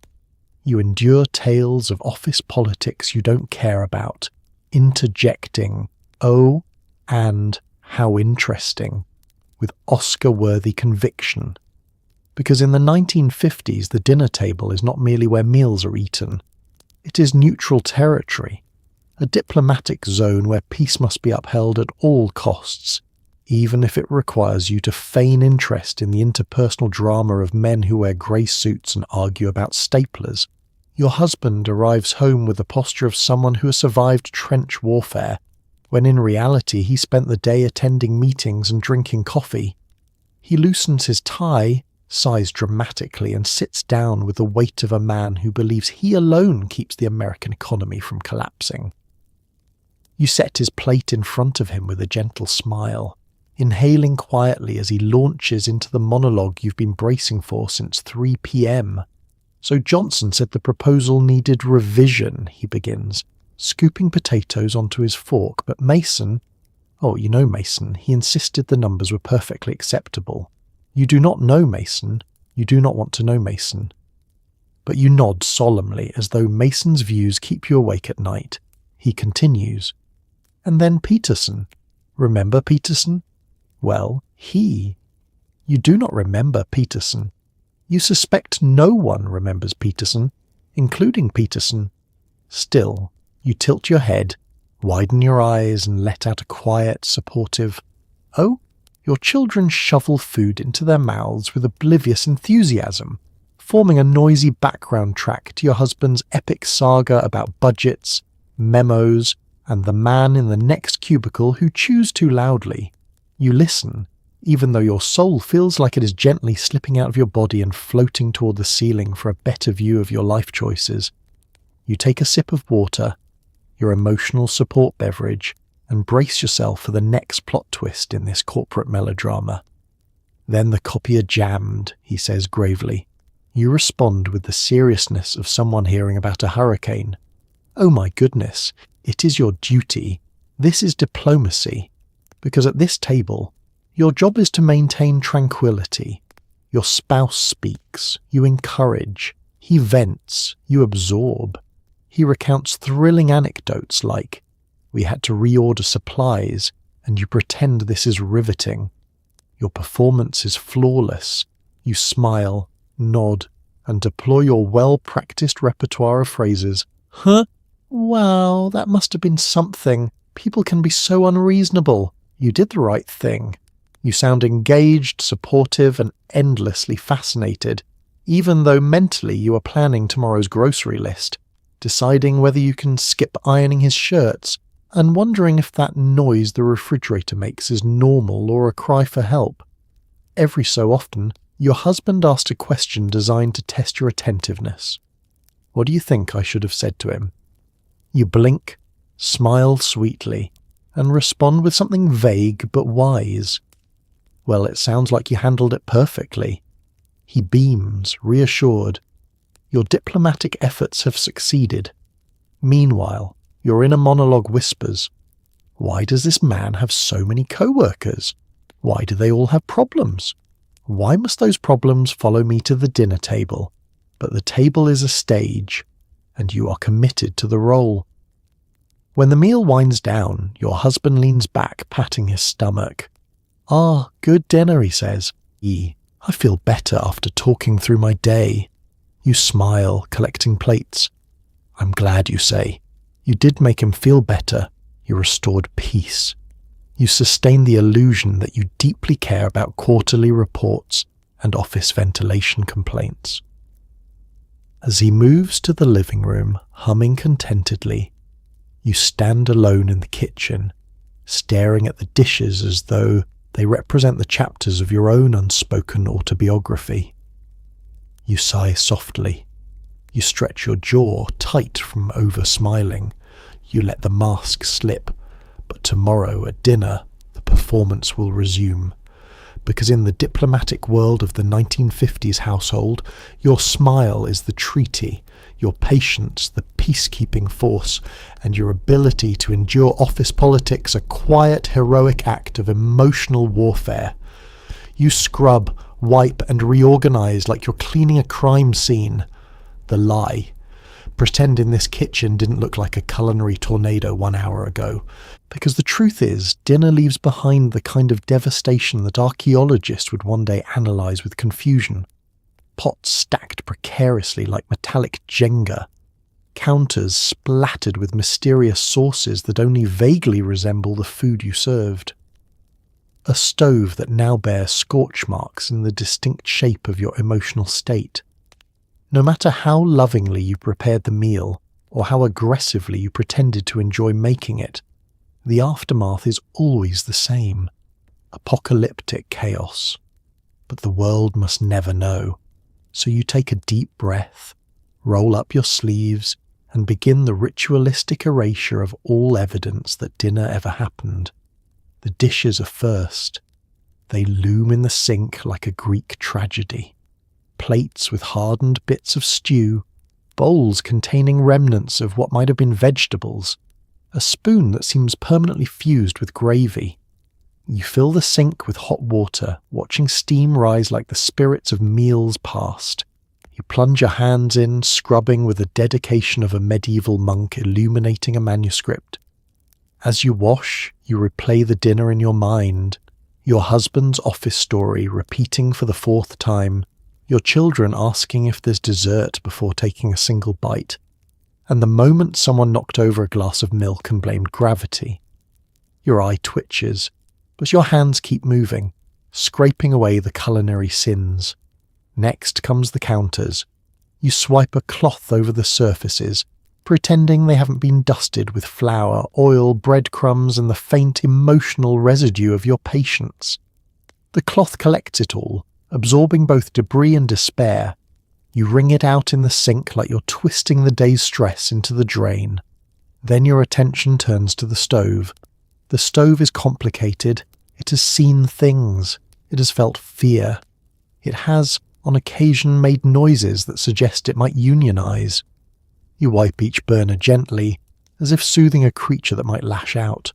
There are splatters you swear were not there an hour ago, stains so stubborn they feel personal. You polish the metal until it shines, until it looks like it belongs in a magazine spread titled Effortless Homemaking, even though absolutely nothing about this was effortless. You move onto the table, gathering abandoned napkins, rogue peas, and utensils your children flung aside with the flair of tiny aristocrats. You wipe every surface clean, restoring order to a battlefield that only you will ever fully acknowledge. Then comes the final phase, the reset. You rearrange the salt and pepper shakers, you align the chairs, you fluff the dish towels for reasons unknown even to yourself. You light a small candle, not for ambiance, but to spiritually cleanse the air of casserole fumes and frustration. At last you step back and survey your work. The kitchen gleams. The room smells faintly of lemon and resignation. No one, absolutely no one, would guess the chaos that existed here mere minutes ago. Your husband walks in, glances round and says, "Wow, the kitchen looks great. Didn't think it got messy tonight." You stare at him blankly. Then you smile, because the lie must continue. "Oh, it wasn't bad," you say sweetly. You lie like a professional. Because in this era, a woman's clean kitchen is interpreted as a reflection of her emotional stability. Never mind that you scrubbed for 40 minutes while muttering threats at a cast iron pan. What matters is the illusion, the serene, effortless, domestic landscape presented to the world each night. When you finally turn off the lights and leave the kitchen in peaceful darkness, you feel a small flicker of triumph. You have erased reality. You have rewritten history. You have once again performed a quiet miracle no one will ever fully appreciate. And tomorrow, you will do it all over again. You sit on the sofa, hands folded, pretending the sitcom laughter is enough to make you feel at peace. The house looks calm. You look calm. The lies continue. Because evening television in the 1950s is not entertainment. It is a ritual of impression management, a nightly tableau of curated comfort that reassures everyone, including yourself, that the day is winding down exactly as it should. The warm glow of the television flickers softly across the living room, casting everyone in a forgiving, flattering light. The sitcom characters burst into laughter at predictable moments, their problems resolved neatly in 22 minutes. You stare at the screen, blinking slowly, wishing your own day could be bookmarked so simply. Your family gathers around you, children sprawled on the rug like sleepy cats, your husband sinking into his favourite chair with the conviction of a man returning to his natural habitat. You arrange yourself on the sofa with careful posture, not too rigid, not too slouched, serene but not vacant, present but not exhausted. This is the version of you the world expects at 8 p.m, composed, relaxed, and lightly amused by canned laughter. Inside, however, your mind is performing quiet gymnastics. You're recalibrating the day. Did the laundry fully dry? Did you remember to thaw the chicken for tomorrow? Did the PTA president detect the panic behind your smile? Why did the refrigerator make that noise again? Should you have spoken up when your husband said Johnson clearly doesn't understand numbers? You don't understand numbers either, but that's beside the point. But none of this shows. Your face remains tranquil. The lies of relaxation continue. The sitcom rolls on, offering jokes that glide across your consciousness like feathers on a glass surface. Your husband laughs at something the studio audience has been told is funny. You respond with a polite chuckle. though you have no idea what just happened because your brain left the building somewhere around the opening theme song. This is the unwritten rule of evening television. Appear relaxed no matter what internal catastrophes you're quietly cataloguing. You glance around the room. Everything appears calm. The children are mesmerised by the screen, their eyelids heavy. The dog sniffs a pillow, satisfied with life. The lamp casts a warm pool of light onto the coffee table, where a single magazine lies. A magazine full of lies about women who never feel overwhelmed. You fold your hands a little tighter. Evening TV also serves another purpose. It is the unofficial family bonding time, though calling it bonding might be generous. Mostly, it consists of everyone sitting near each other, facing the same direction, participating in the shared illusion that being in the same room counts as emotional closeness. Your husband glances at you mid-laugh. "You okay?" he asks casually. You smile, small, warm and expertly fabricated. "Of course." He nods and returns to the television. That is enough reassurance for him. But for you, the moment hovers. You know he is not asking whether you are emotionally fulfilled. He's asking whether the household engine is still running smoothly, and so you keep the smile, you keep the calm, you keep the illusion of contentment. As the final credits roll, your children rub their eyes, stretching like tiny retirees after a long day. You shepherd them toward bed, smoothing hair and straightening pajamas, still maintaining the glow of quiet composure that evening television requires. When you return, your husband clicks off the set. The sudden silence feels like someone has lifted a blanket off your thoughts. The room is dim, the house is still, and the version of you that performed happiness for half an hour gently dissolves. You sit for a moment, breathing, existing, letting the truth finally surface now that no one is watching. Because evening television is not real rest. It is symbolic rest, performed peace, curated calm. But for these quiet seconds after, when the screen is dark and the house is finally honest, you allow yourself the rare luxury of simply being tired. Straightening pillows, smoothing sheets, you create the illusion of a serene sanctuary even though your brain feels like a junk drawer.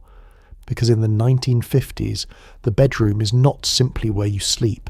It is a theatre of composure, a room that must at all times resemble the idea of peace, rather than the lived reality of your chaotic inner life.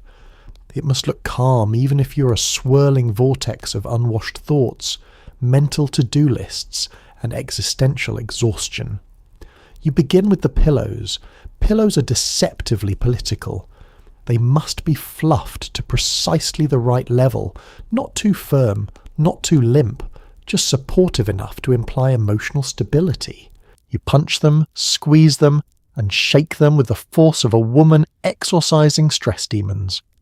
When they land back on the mattress, they look perfect, plump, inviting, and absolutely lying about how comfortable they'll be at 2 a.m. Next comes the sheet smoothing. This is a meditative practice, or at least the magazines say it's supposed to be. You pull the sheet tight, flattening wrinkles like you're erasing evidence of the day. Every tug whispers, "We are fine. Everything is under control." Your mind does not agree. Your mind whispers, "Did I turn off the stove? What was that noise the refrigerator made? Why did the PTA president ask if I'd been tired lately in that tone?" But the sheets look crisp, and that is what matters. You move on to the nightstands, rearranging objects in a way that suggests refinement rather than desperation. A book you haven't opened in 7 weeks gets placed squarely in the centre, because nothing says well-rounded woman of leisure like unread literature. You stack magazines at a slight angle to feign effortless sophistication. You reposition the lamp so the room bathes in soft golden light that hides the dust and distracts from reality. Then comes the bedspread. The bedspread is your canvas. You pull it up slowly, carefully, smoothing every inch like a hotel maid with a personal vendetta. When it's perfect, you step back and survey the scene. A serene sanctuary, a temple of tranquility, a museum exhibit titled Woman Pretending She Has It Together. Your husband wanders in during this transformation, loosening his tie. He glances at the neat bed and smiles approvingly, unaware that you're performing the domestic equivalent of stagecraft. "Looks cozy," he says. You smile back, a smile that masks 17 conflicting emotions and at least one rising migraine. "Oh, just tidying," you reply. Inside your head, however, you're cataloguing the chaos, unfinished chores, the laundry that regenerated when you weren't looking, the growing suspicion that your youngest child ate something inedible today. But you keep smoothing, folding, arranging, building a world where nothing looks like it's unravelling, even if you absolutely are.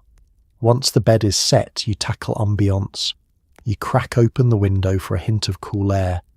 You straighten a picture frame. You adjust the curtains so they hang with disciplined elegance. This isn't cleaning. This is atmospheric manipulation, the creation of a sanctuary that suggests rest is possible, even if you haven't felt properly rested since the Eisenhower administration. Finally, everything is ready.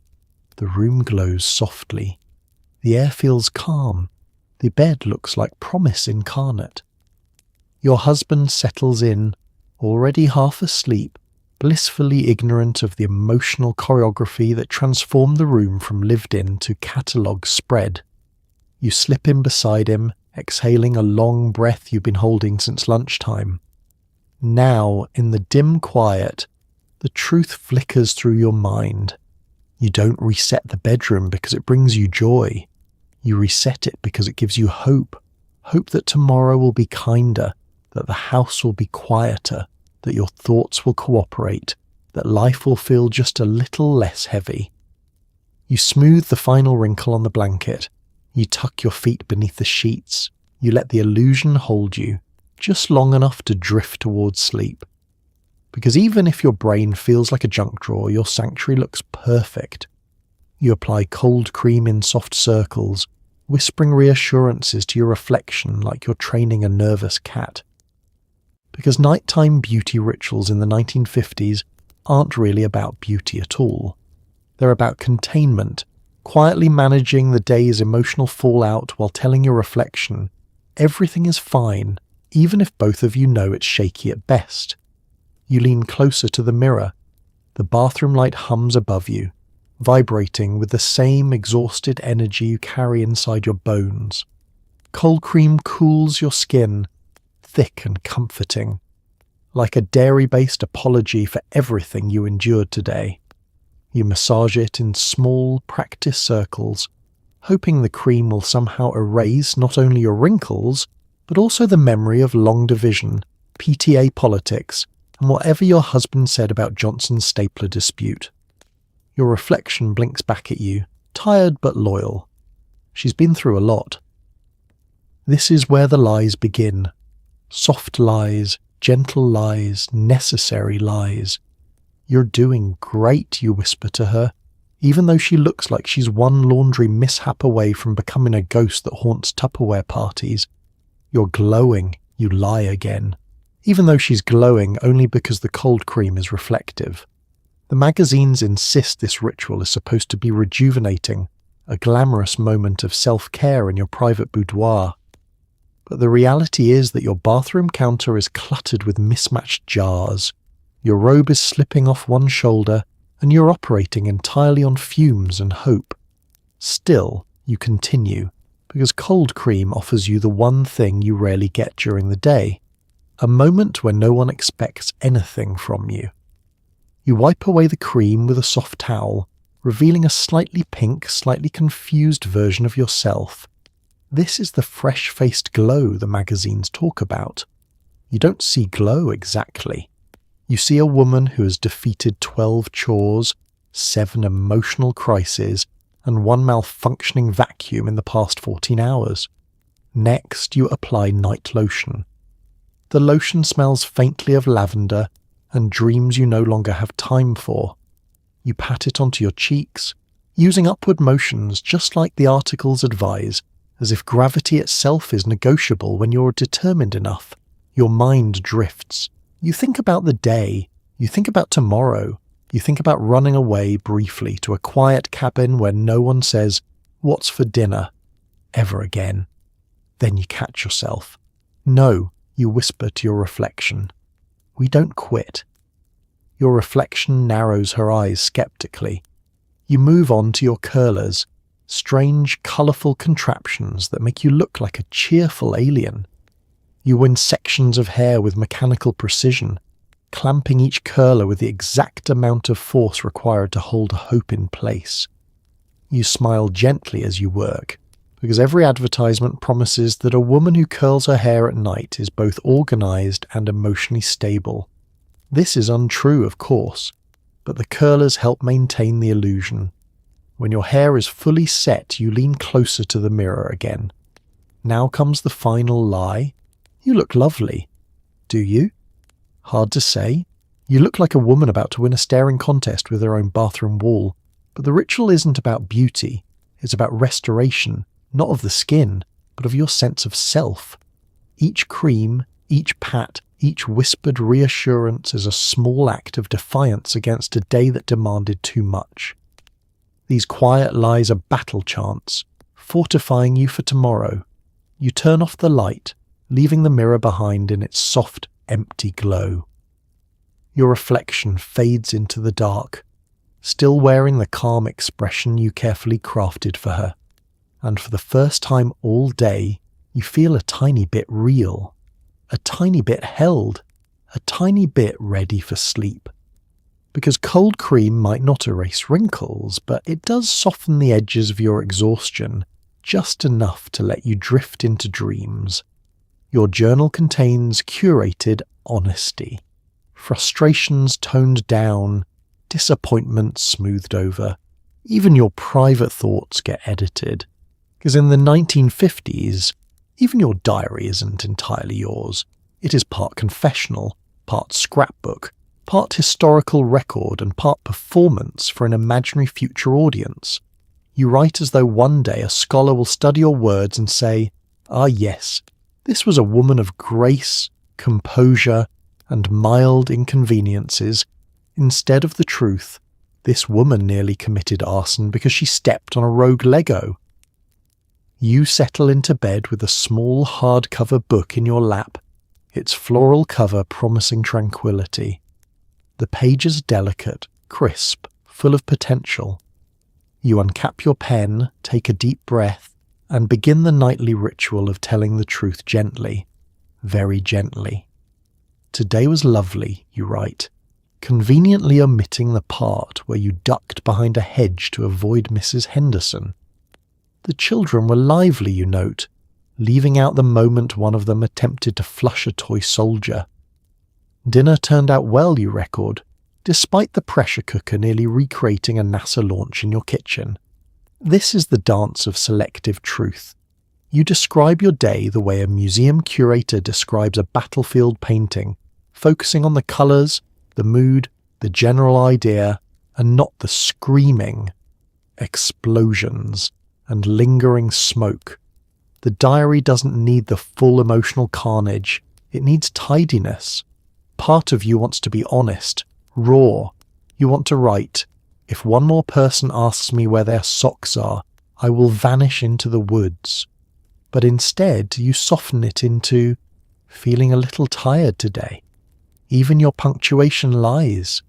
The diary is your safe place, but also the place where you pretend you don't need safety at all. Sometimes your entries take the shape of gratitude lists, because magazines claim gratitude builds femininity and inner harmony. You write, "I am grateful for my family." True.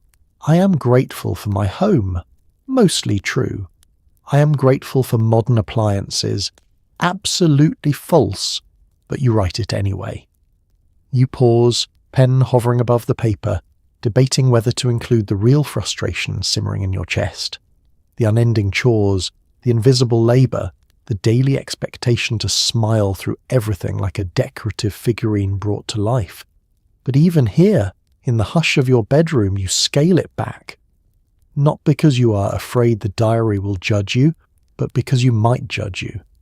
You want to be the woman the diary reflects. You want to be patient. You want to be cheerful. You want to be the kind of person who doesn't cry in the pantry because the gelatin mold collapsed. So you write, a challenging moment, but we got through it. This is code for, I briefly considered moving to Canada under an assumed name. When you close the diary, it looks innocent, a little book filled with little stories. But inside those lines lies a hidden language you fluently speak, the art of adjusting reality so it fits neatly between two margins. Some nights, after an especially long day, you open an untouched page and just stare at it. The blankness is comforting, a place where nothing has happened yet. You trace the lines with your fingertip, imagining what you might write if you were completely, gloriously honest. Maybe I'm overwhelmed. I'm exhausted. I love my family, but I also love silence. I'm doing my best, even when no one notices, but instead you write, everything will be fine. A gentle lie, a hopeful lie, a lie that feels less like deception and more like a promise, one you give to yourself in looping cursive. When you finally close the diary and place it on the nightstand, the room settles. Your curated day is captured, recorded, softened. Your unspoken truths remain inside you, humming quietly, waiting for a gentler decade. You turn off the light. The diary rests beside you like a polite little archivist, preserving your life exactly as you choose to remember it. And in that soft, self-edited world, you drift into sleep. By bedtime, you're a character in your own life, poised, gentle, tidy. No one knows how many lies held this day together, but you do. Because the truth is, the 1950s perfect wife persona isn't a personality. It's a costume, one you step into every morning like an actress reporting for a role you didn't audition for. The dress is pressed. The smile is ironed flat. The lines are memorized. The performance is relentless. But by nighttime, as the house grows quiet and the lights dim, you become acutely aware that the costume never really comes off, not entirely. You move through your bedroom with gentle efficiency, folding a sweater here, moving a hairbrush there, everything in its place, everything serene. Your footsteps are soft for no reason other than habit, an instinct to avoid disrupting the illusion you've spent all day reinforcing. Because the illusion is everything. You brush your hair, listening to the rhythmic dragging of the bristles, the sound steady and hypnotic. Each pass smooths more than your curls. It smooths the edges of the day, the rough emotional splinters left by chores and errands and a dozen suppressed sighs. You watch yourself in the mirror as you do it, and there she is again, the woman everyone believes you are. Poised, unbothered, delicately content. A costume so convincing even you sometimes believe it for a moment. Your husband enters the room, humming to himself, pleased with the simplicity of his evening, dinner eaten, television watched, pyjamas located without incident. He sees you standing by the dresser, calm and radiant in the dim light, and smiles. It never occurs to him, never in a million years, that you might be tired in any way beyond the physical. You look lovely, he says. You smile. The perfect wife always smiles. Thank you, you reply. But inside, you want to laugh. Not unkindly, just knowingly. Because you can still feel the residue of the entire day, the sprinting, the stirring, the diplomacy, the evasions, the emotional acrobatics, the 1,000 tiny lies. I'm fine. It's no trouble. I don't mind. Everything's wonderful. The costume never wrinkled once, even while the real you frayed at the seams. As he changes for bed, you slip under the blankets, carefully arranging your robe and nightgown so nothing looks chaotic. The room must always feel like a sanctuary, even if your thoughts resemble an overstuffed hall closet you're afraid to open. You lie back against the pillows, folding your hands neatly. Your breathing stays even, controlled. You look like tranquility incarnate, the very portrait of feminine calm the advertisements promise. But your brain is a junk drawer full of questions you didn't have time to ask, emotions you didn't have time to feel, chores waiting for you tomorrow, socks that still haunt you, and the faint, persistent desire to run away to a cabin in the woods. Still, you maintain the persona. You have to. It keeps the household balanced. It keeps expectations manageable. It keeps everyone else comfortable. And so, as he slides into bed and turns off the lamp, you whisper a soft, practiced goodnight. Your voice is warm, calm, convincing. Another flawless line delivered in the day's long performance. But once the room is dark, the costume loosens. Your smile, no longer visible, softens and fades. Your thoughts exhale. Your shoulders sag. You allow yourself, finally, blessedly, to be human again. Not perfect, not serene, not endlessly cheerful. Just you. A woman who held the entire day together with creativity, endurance, and emotional duct tape. A woman who lied, yes, but always in the service of peace, hers, and everyone else's.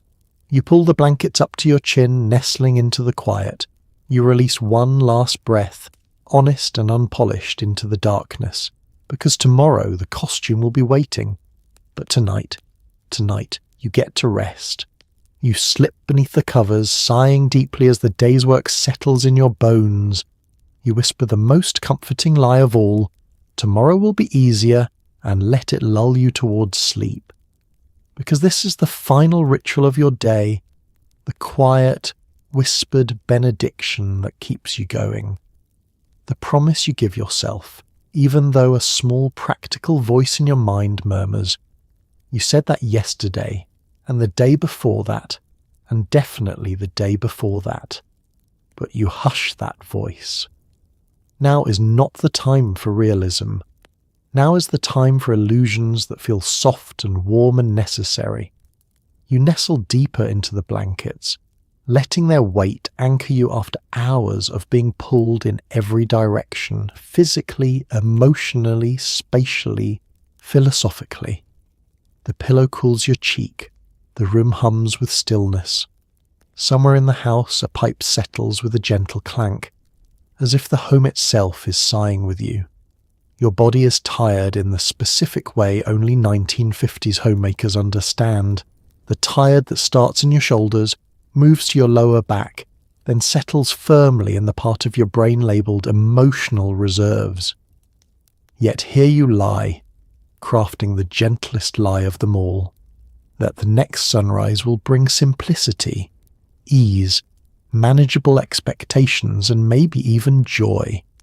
You imagine tomorrow with cinematic optimism, the children waking up without shouting, your husband finding his tie without involving you in a full search and rescue mission, the kitchen cooperating, the laundry mountain shrinking, the neighbours staying indoors, the vacuum not screaming at you like a malfunctioning banshee, a day where everything aligns in one smooth, graceful arc. You picture it so vividly that for a moment it feels real, possible, held within reach. This is the quiet magic of the nighttime lie. It allows hope to exist in the gap between exhaustion and unconsciousness. You shift slightly, letting your feet find the warm spot beneath the blankets. Your breathing slows, your mind drifts.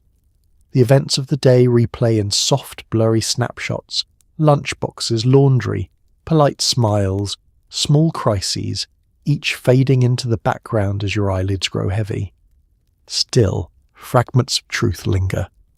You know tomorrow will bring the usual parade of tiny battles. You know you will once again wake before your sanity does.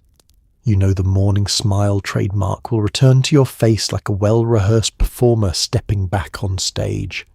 You know the lies, big and small, will weave themselves through the fabric of your day, holding everything together like delicate, invisible stitches. But tonight, none of that matters. Tonight, you let yourself believe in the softness of easier. Not easy, no. Life would never permit that extravagance. But easier, gentler. A day with slightly fewer sharp edges. Your thoughts soften into half dreams. You feel weightless, drifting. The edges of the room blur. The darkness beckons with open arms, and you surrender a little more with each breath. You whisper it again, just once, barely audible. Tomorrow will be easier, not because it's true, but because hope, even when disguised as a lie, is a kind of nourishment.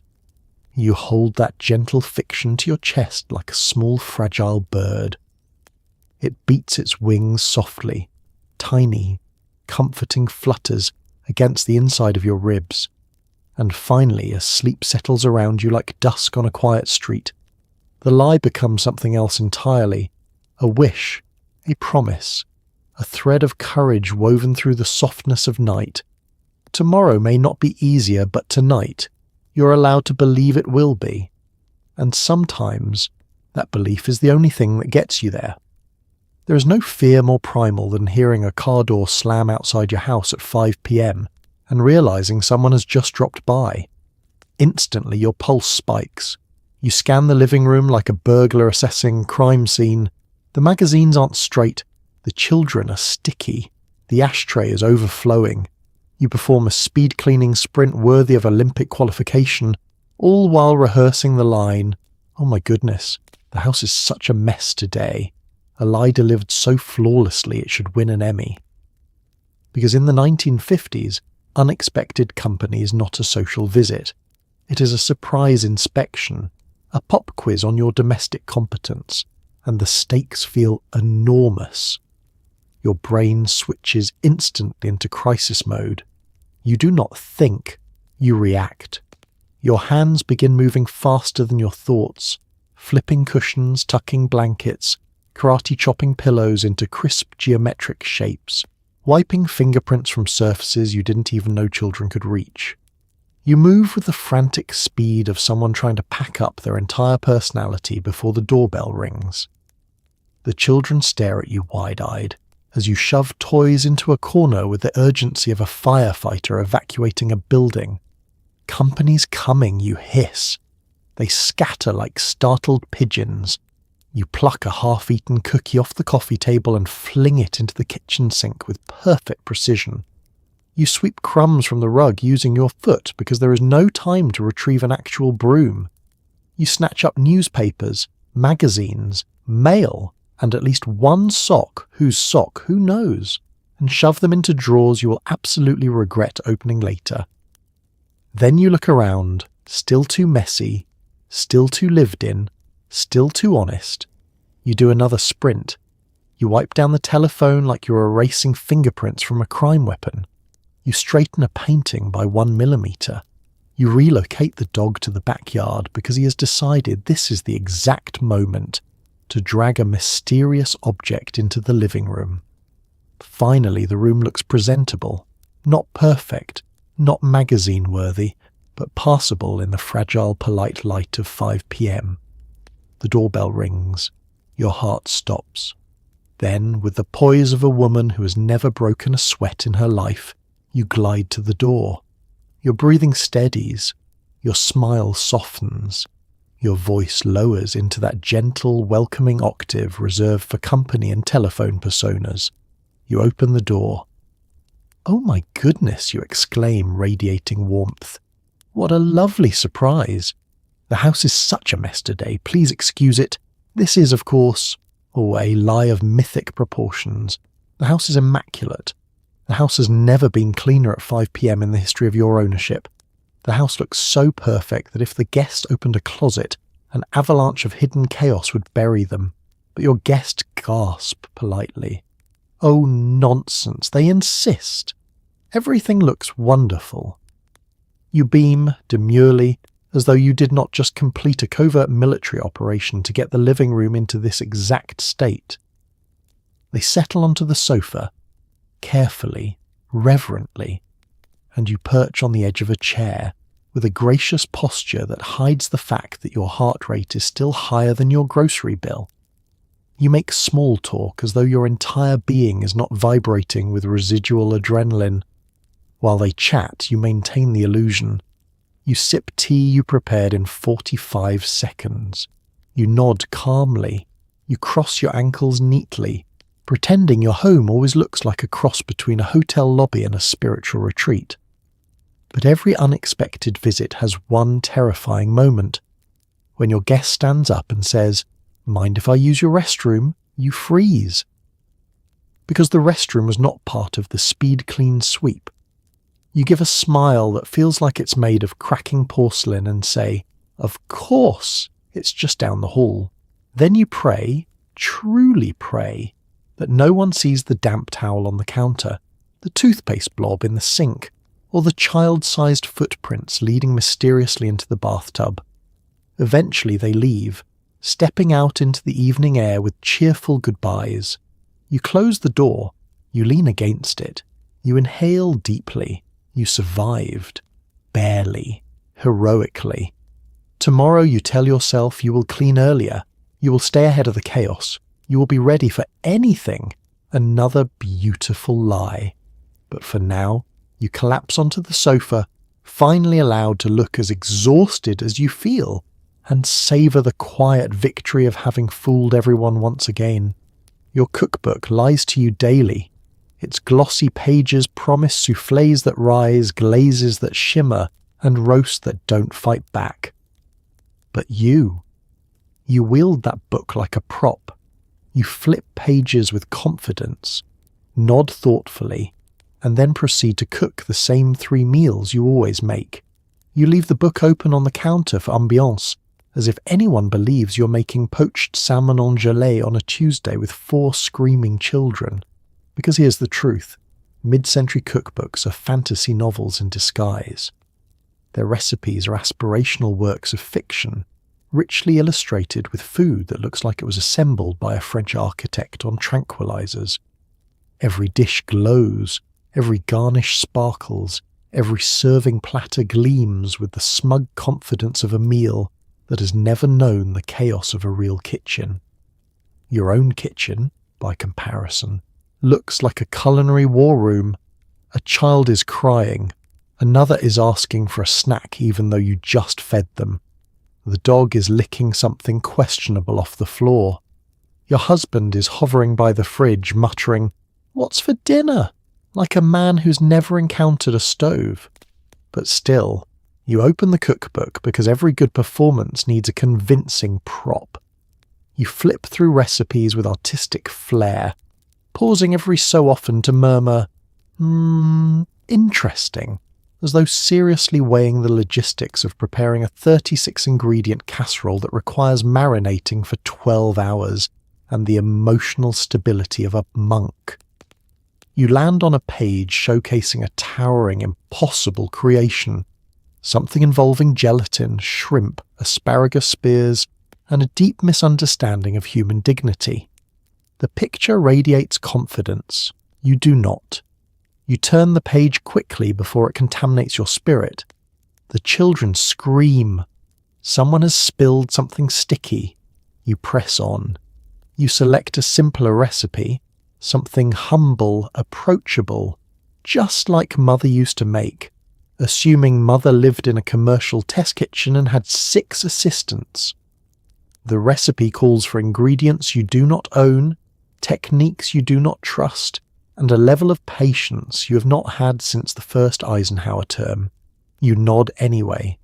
This nod is important. It tells the universe, I am a woman who understands her culinary destiny. Even though you fully intend to make meatloaf again, you fetch a bowl, gather ingredients, and promptly ignore every instruction the cookbook provides. Measurements are suggestions. Temperatures are whimsical. Cook times are spiritual journeys. You rely entirely on instinct. Well, instinct and the knowledge that your family will eat nearly anything if it's covered in ketchup. The cookbook remains open on the counter, radiating sophistication. Its presence says to anyone who enters the kitchen, I am a woman who experiments, a woman who seeks flavour, a woman who would absolutely make poached salmon en gelée if the planets ever aligned and the children magically became silent. The truth says otherwise, but appearances matter. When your husband wanders in, sniffing the air like a hopeful bloodhound, he sees the cookbook and raises his eyebrows. Trying something new, he asks. You smile mysteriously, a smile perfected by homemakers across America. Oh, just experimenting. You're not experimenting, you are reheating last night's meatloaf with enough extra seasoning to disguise the déjà vu. He nods, impressed. The cookbook has worked its magic. Its glossy authority shields you from culinary judgment. Once dinner is served, you close the book gently, as though tucking in a child. You slide it back onto the shelf with the other aspirational tomes, modern entertaining, cooking with flair, gourmet delights of the atomic age, all of which contain recipes that have never touched your stove and never will. Because the cookbook isn't there to be used. It's there to create ambience, to maintain the illusion that you could cook these dishes if only the circumstances were right, if the children behaved, if the dog stopped shedding, if time bent itself into a more forgiving shape. But until that miraculous day arrives, you'll keep making the same 3 meals, keep flipping pages with theatrical confidence, and keep leaving the book open on the counter like a decorative talisman, a gentle lie, a comforting mirage, a perfectly respectable performance in the daily theatre of 1950s domestic life. Grocery shopping should be simple, but somewhere between the canned vegetables and the baking aisle, your soul temporarily departs your body. You stare at a wall of gelatin moulds like you've glimpsed the void. A stranger asks how you're doing, and you smile, bright, brittle, and say, just wonderful, even though you're one coupon away from a public emotional collapse.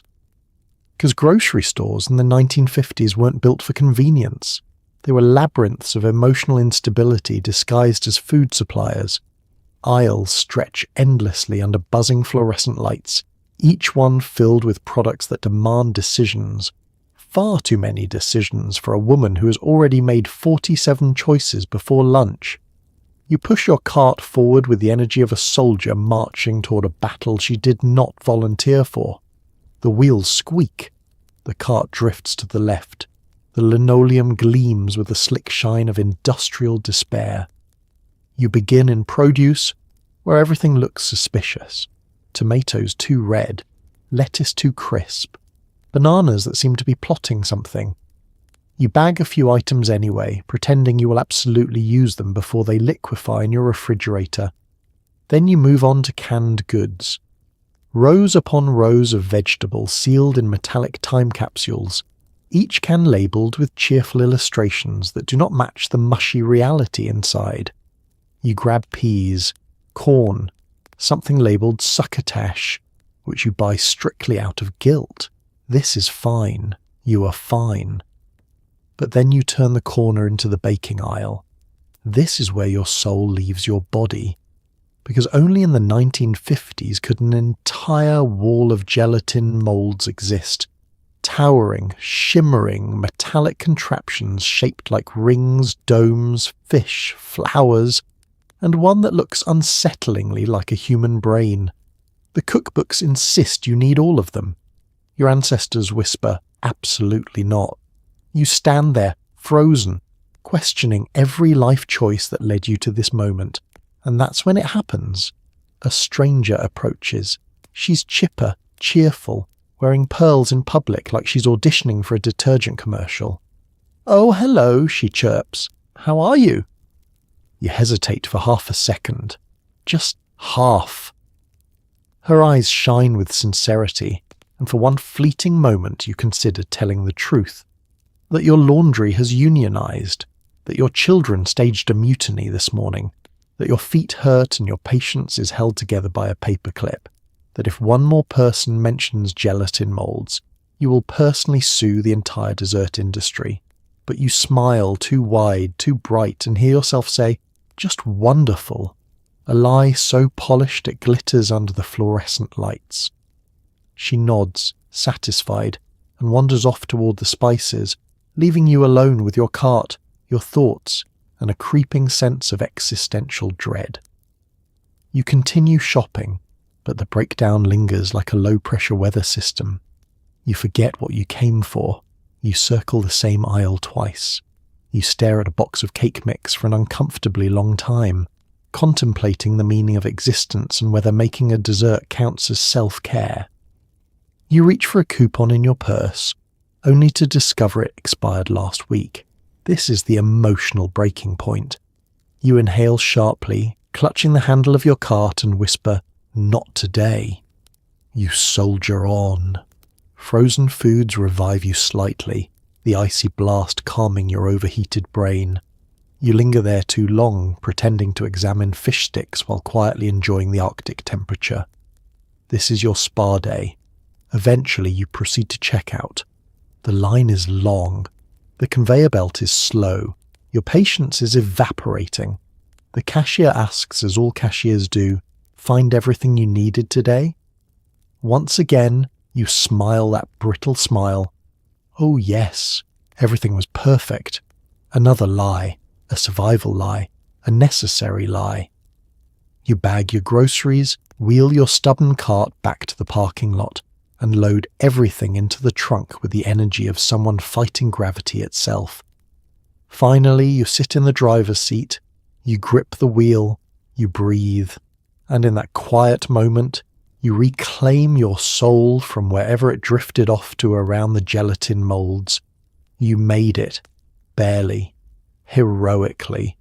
And tomorrow, you will tell everyone the grocery trip was just fine.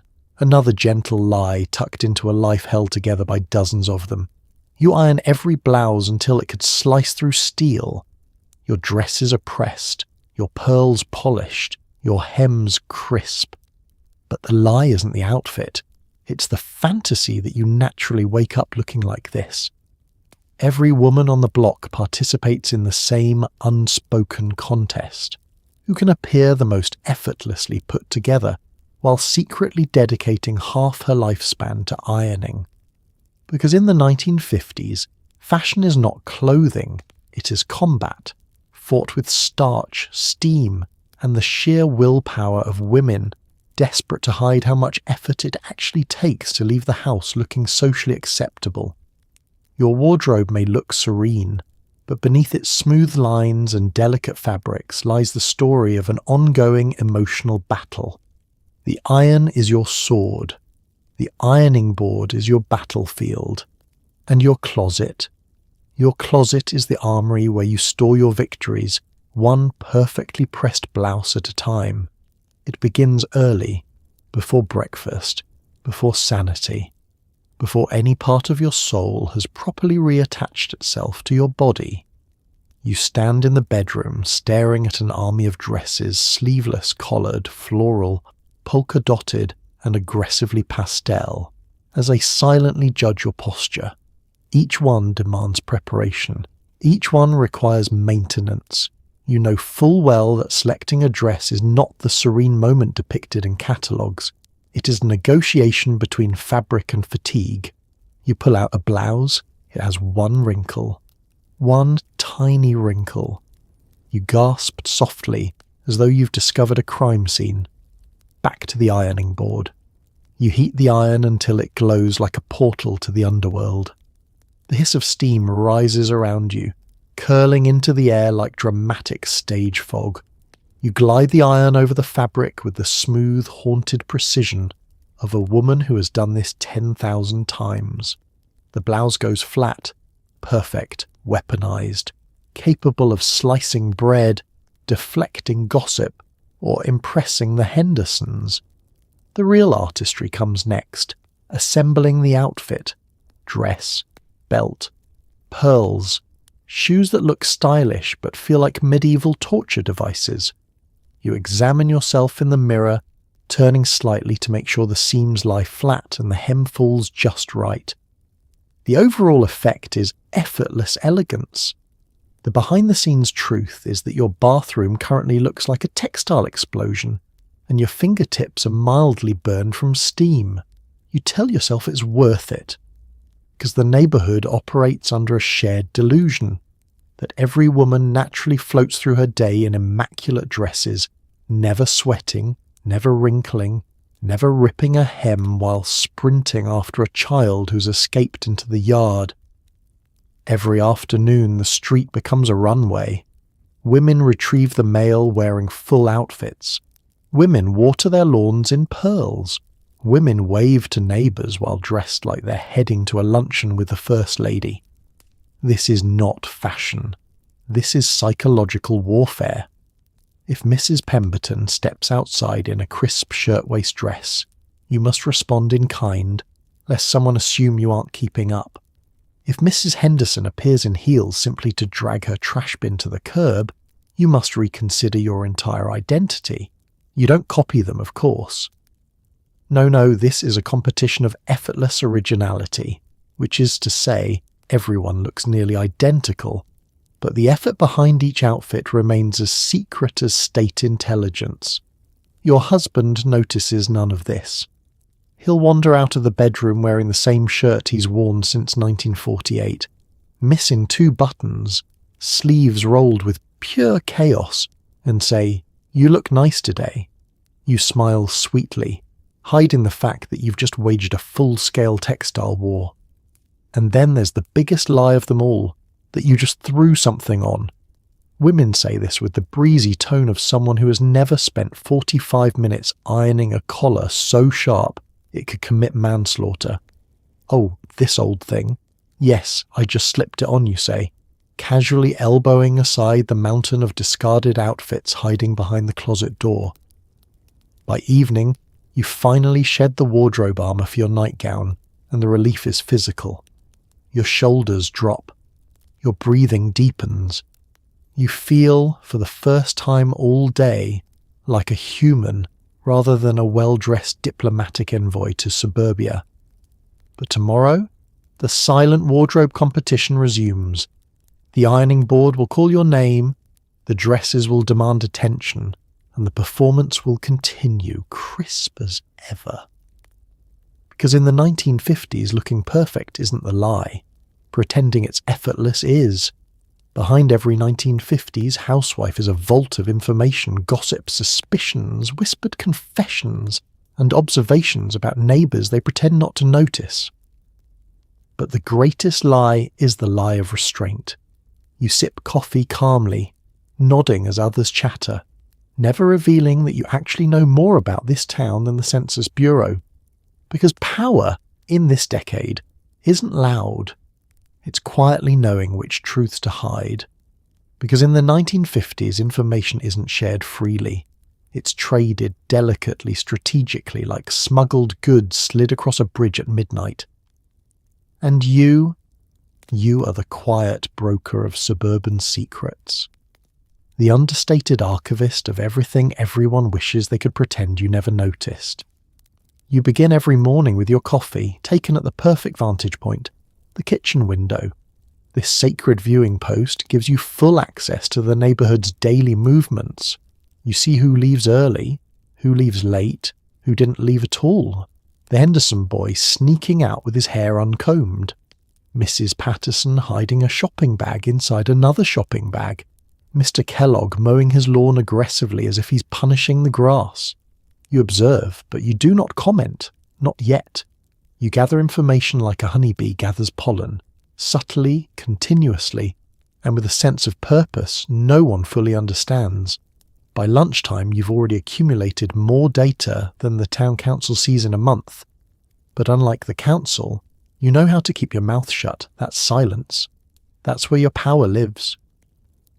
At the afternoon coffee gatherings, those polite pastel-coloured circles where everyone pretends they aren't waiting for someone to slip up, you sit serenely.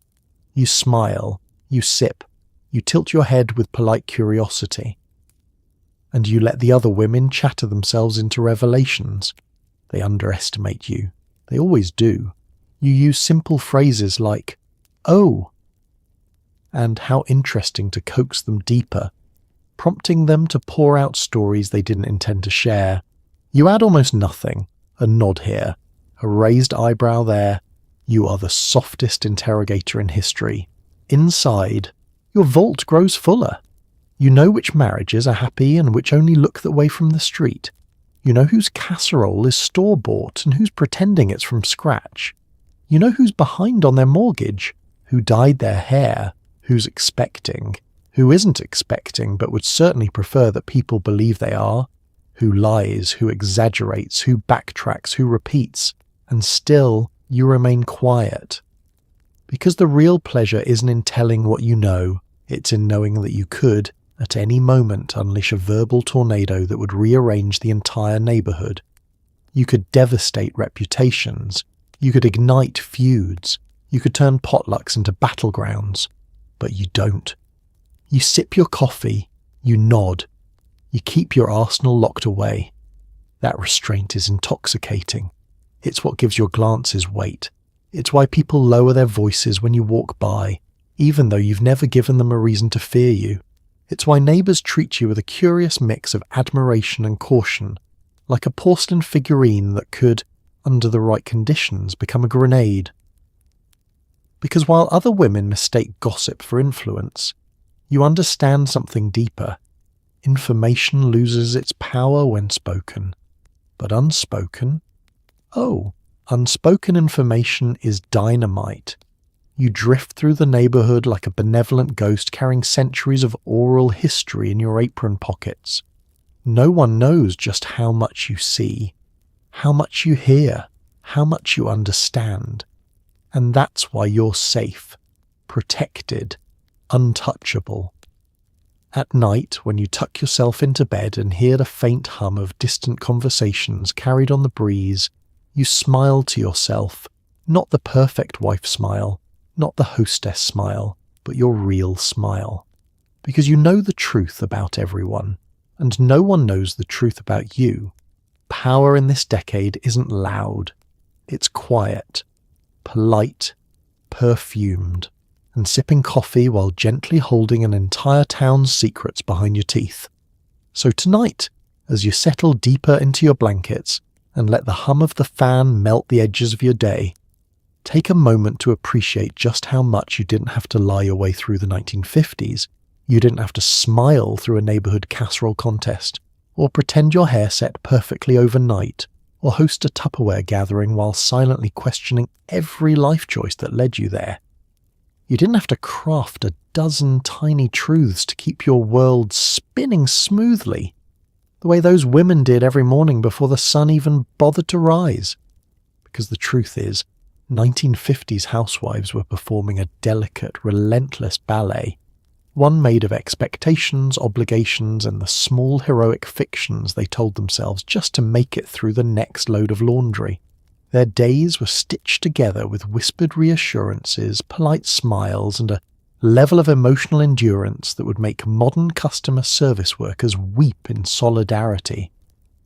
And yet, there's something deeply admirable in it too. Beneath the pearls and aprons lived a quiet resilience, a stubborn hope, a determination to hold their households together even when everything, including their sanity, threatened to unravel. They were improvisers, negotiators, illusionists of the everyday. Their struggles were real, their exhaustion immense, but their strength unmistakable.